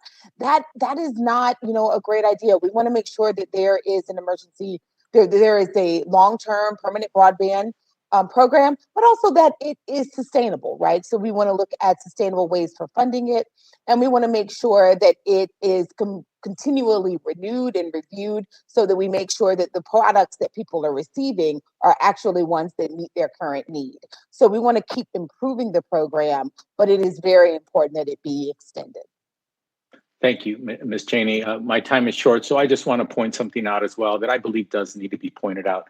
Unfortunately, when people in America think about the government spending money to help those who are less advantaged to get to where they need to be, I just want to remind everybody, 6 in 10 people in America who are on Social Security are white. 6 in 10 people in America who benefit from public funds going to help them have a life of dignity are white. So it's unfortunate that in committees like this, we have to emphasize that, unfortunately, the people who are disproportionately disadvantaged happen to be people of color. But I just wanted to point that out, that what we're doing here today is going to benefit every American, regardless of their background, regardless of whether it's rural or big city or what have you, and that 6 in 10 people who benefit when we make these good decisions are white. Thank you so much. Gentlemen's time has expired. Okay, back to the wave on list. From the great and powerful state of Delaware, the gentlelady, Miss Lisa Blunt Rochester. You are recognized for 5 minutes, although I would say Pennsylvania has a claim to the president too. But Lisa, 5 minutes is yours. Thank you so much, Mr. Chairman. And we are small but mighty, little Delaware. And thank you so much, Ranking Member Latta, for calling this hearing. And thank you to the witnesses. This hearing is vital. In the wake of a pandemic, we have seen a phenomenal growth in telework, telehealth, distance learning, and the urgent need for digital literacy. And as the co-chair of the Bipartisan Future Work Caucus, and a member of Majority Whip Clyburn's Rural Broadband Task Force, I know that in order for us to leave no one behind, we must meet the goals of bridging the digital divide, ensuring that America can compete globally, and that our citizens can live, learn, and earn. Ultimately, we must ensure that high-quality broadband is truly accessible for all. And according to Delaware officials, across our small but mighty state, our rural, urban, suburban, and coastal communities, when it comes to broadband access, affordability is a much larger issue for us than even the broadband infrastructure. That's why I joined my good friend, Mr. Veazey of Texas, in advocating for Emergency Broadband Connections Act inclusion in the December COVID bill, which created the Emergency Broadband Benefit. And I want to announce to any members who are still on and to all of our constituents that the EBB enrollment will begin May 12th. So please spread the word. And now I am proud to co-lead with Mr. Veazey the Enhanced Emergency Broadband Act, because all households need reliable, affordable access to the internet. Our bill would provide $6 billion to make the emergency broadband benefit even more accessible to more low-income households. In Delaware, by providing additional full coverage subsidies, more low-wealth households can access the internet and potentially incentivize companies to invest in these communities. And my first question is, Ms. Cheney, if you could just briefly tell how might programs like the Emergency Broadband Benefit incentivize more providers to serve low-income areas that are currently underserved? Absolutely. I mean, I think that as we see people getting online and we see people utilizing and we see the competition and the competitiveness that will come out of that, I think that we'll have more providers who are interested in investing here and investing long term. And if they know that it's not something that's going to be a flash in the pan, it's something that's permanent, we will see that growth there. I think that, the market will definitely work there. Thank you so much. We know also that a significant part of affordability, the crisis, is really about the competition among providers. And unfortunately, in cities like Wilmington, Delaware, and some of our rural communities like Harrington, we just see that there's not enough competition, which keeps the prices high. I was hoping that, Mr. Lewis, can you discuss the relationship between digital redlining and competition? And aside from reducing cost, in what ways can people benefit from having increased competition among providers in their area? Sure. Ms. Rochester, where we see little competition, I think we're more likely to see digital redlining, where a company may choose not to serve, or sometimes digital redlining isn't just that they choose not to serve a neighborhood, but they simply don't upgrade the infrastructure there to get the newer high quality broadband speeds and reliable networks. So competition hopefully will drive them to want to serve those areas in order to get the subscribers that are there. This is happening in urban and rural communities and tribal communities, but it's really sad when it happens when it happens in urban communities where there is the density, but simply not the value placed on those specific neighborhoods. Great, thank you. And in preparing for today's hearing, my staff was really unable to gather sufficient data on broadband access because the information is not made public. I'm proud to have supported the Broadband Data Act to require the FCC to reform their existing broadband deployment maps, but we also need more public data on broadband pricing, speeds, and adoption. Ms. Ochillo, in your testimony, you stressed the need for better and more data as we work together to address the digital divide. Can you talk about why it's crucial to have this data and for sustainable solutions?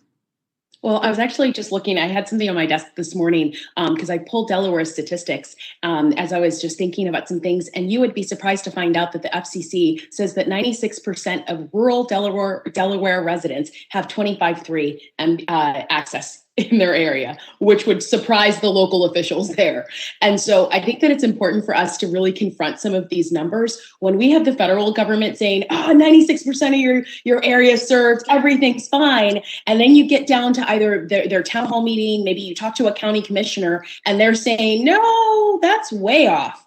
I think we need to find out what's happening in that disconnect. And it's not enough for us to say, in theory, we need to improve data. It's enough, we need to actually get it done. And so we keep talking about possibly, maybe we could add pricing and, hopefully they'll get more granular and hopefully they'll actually adopt our suggestions to be able to correct their information. But we need to get all of those things done now. And then we need to actually supplement it with the information that's being generated at the local and state level. Otherwise, we're going to keep spending money that we can't target. Thank you so much. My time has expired, and thank you so much, Mr. Chairman. Appreciate it.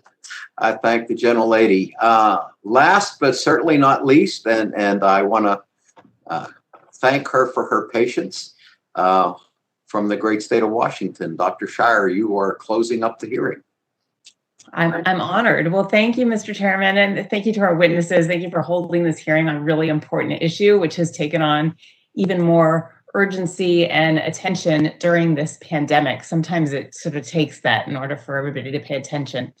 Because access to broadband now translates directly to access to education, jobs, and telehealth. And while this has touched all populations, it is so much tougher to address for rural America because there are areas where there simply is no access. And it isn't just a matter of affordability for an individual family or business. My state of Washington is laser focused on expanding broadband connectivity. And recently our state passed a bill by State Representative Ibarra opening up retail services to our public utility districts. And for those who don't know, public utility districts are unique to Washington and Oregon, and the Mid-Columbia PUD networks currently provide broadband access to about 70% of the population in central and eastern Washington, which is mostly rural and traditionally underserved. But we still have a lot of work to do. In Washington state, for example, we see strong availability in our urban areas, but access to robust connectivity fades really quickly when you go to suburban and then really dramatically to rural regions. And it doesn't even stop there. Very few of our 29 recognized tribes in Washington have access to adequate broadband. So tribal communities, they've been historically underserved and it continues. And that's why it's so important to have provisions like $500 million going straight to the tribes in the LIFT Act. Now, we also know that partnerships are vital and the people closest to the problem also have the best solutions. And I'll be introducing legislation to create a year-long competitive grant program available to established state broadband offices with the goal of creating public-private partnerships to expand broadband connectivity. And these partnerships can find really creative ideas for broadband deployment and to close those gaps where the private investment alone, it just will never pencil out.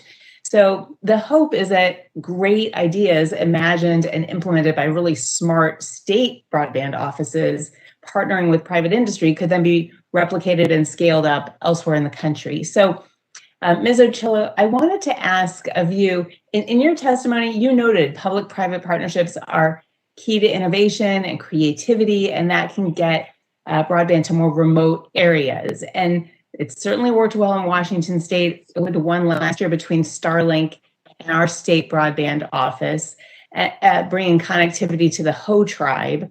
I was wondering if you could just give some examples from your own experience of public-private partnerships yielding new innovation for better connectivity. Well, I think that they happen in lots of different states. And one thing that you mentioned about the state broadband office, some of the idea sharing that happens in those offices is the most important thing that can happen. Look at the state of Colorado, look at the state of Minnesota, Georgia, just recently in New Mexico, when you have, and even in your state, Washington, you have a great state broadband officer who just is adding a digital equity officer. I think that it's really important for us to have a place for local officials who are looking for ideas to actually go for direction.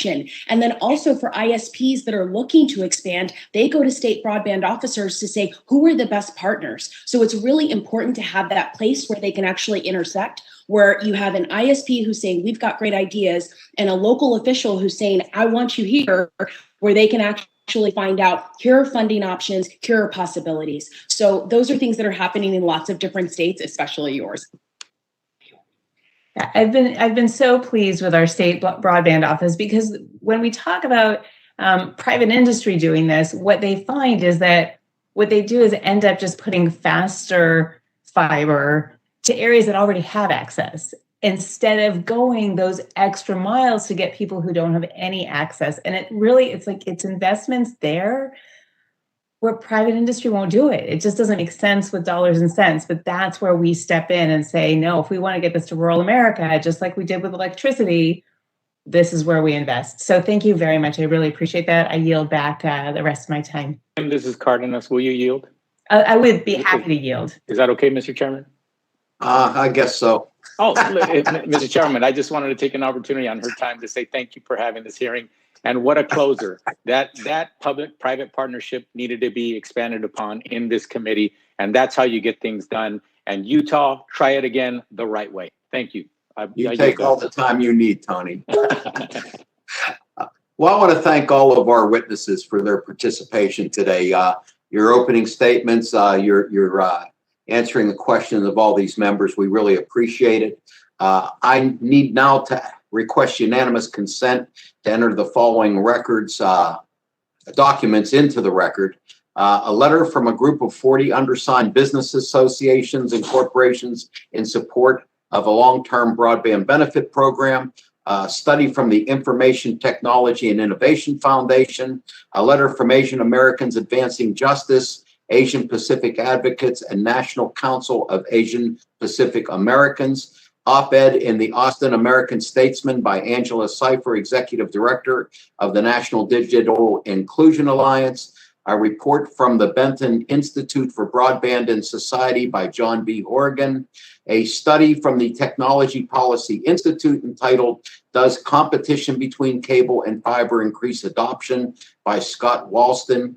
A letter from the Electronic Frontier Foundation, letter from the National Digital Inclusion Alliance, a letter from the Healthcare Leadership Council, a letter from Western Governors Association, letter from Leadership Conference on Civil and Human Rights, a letter from the Student Internet Equity Coalition, a letter from the National League of Cities, a study from Free Press entitled Price Too High and Rising, The Facts About America's Broadband Affordability Gap by S. Derek Turner, white paper entitled Broadband Build the Future by Reimagine Appalachia, policy proposal from the Student Internet Equity Coalition, letter from the U.S. Telecom, the Broadband Association, report from the FCC submitted by Ranking Member Latta, study entitled 2020 Broadband Pricing Index by Arthur Menko, Telco Data and Business Planning Incorporated, article in the Brookings entitled Broadband Adoption is on the Rise, but States Can Do Much More by Laura Fishban and Addie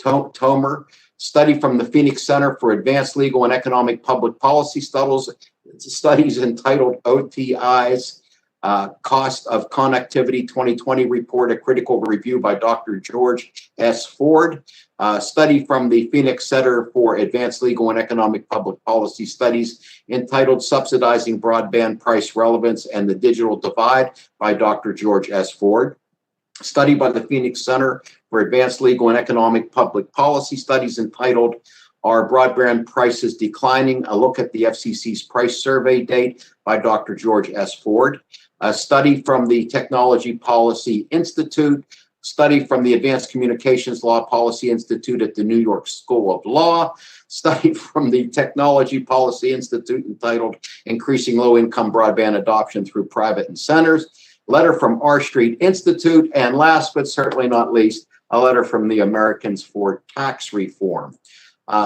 So without objection, so ordered. I want to remind members that pursuant to committee rules that they have 10 business days to submit additional questions for the record to be answered by the witnesses who have appeared. I would ask each witness to respond promptly to any such questions that you may receive. And at this time, with my thanks to my ranking member, Mr. Latta, this committee is adjourned.